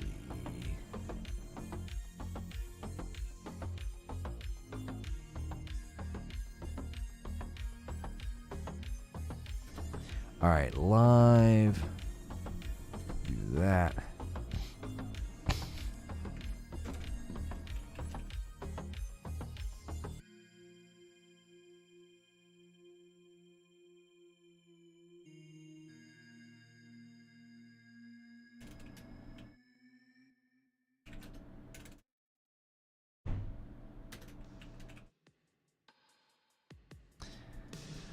Okay.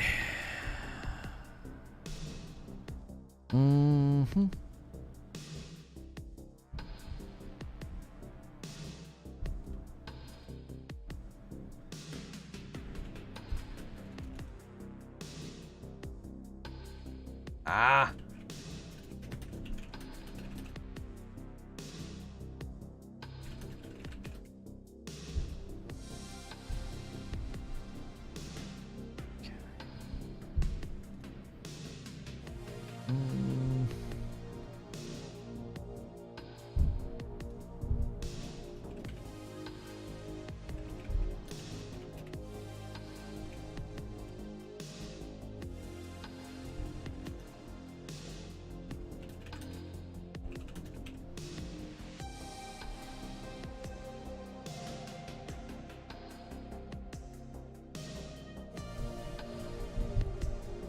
Okay. Let's get everything scheduled. All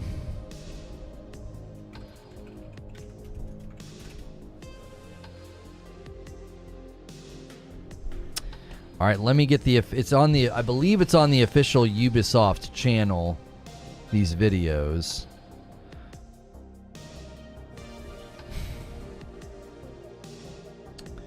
For today's members AMA, related to yesterday's discussion, we might watch that Asmongold video about the purple platform. I'm like very interested.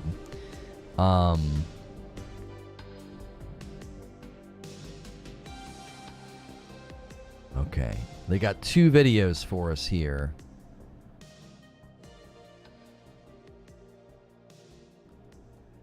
All right. Okay, so let's do this, let's do this, let's do this, let's do this. Okay.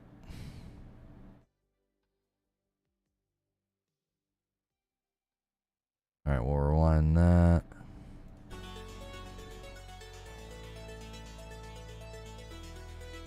Loop.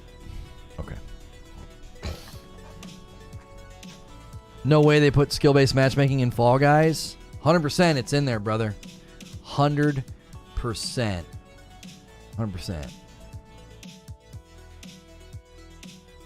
All right, we're gonna go to the next video, the next show. Our next show is the Division mobile game, the gameplay, right? There's a link in chat just in case redirect doesn't work. The Division mobile gameplay is here. If you've not seen it, the Division Resurgence gameplay was revealed on Ubisoft's official YouTube channel. We're going to take a look at 2 videos. There is the Division Resurgence official gameplay walkthrough, as well as a video about the factions, stories, and gameplay. If you're interested in the Division mobile game, you're going to want to watch this. We're going to break down the gameplay and take a look at it. We did a stream already today about Fall Guys skill-based matchmaking. If you missed that VOD, go watch it. We break down the good and the bad and the problems with skill-based matchmaking as it presents itself in Fall Guys. I'm going to end that stream now and redirect everybody over. If you've never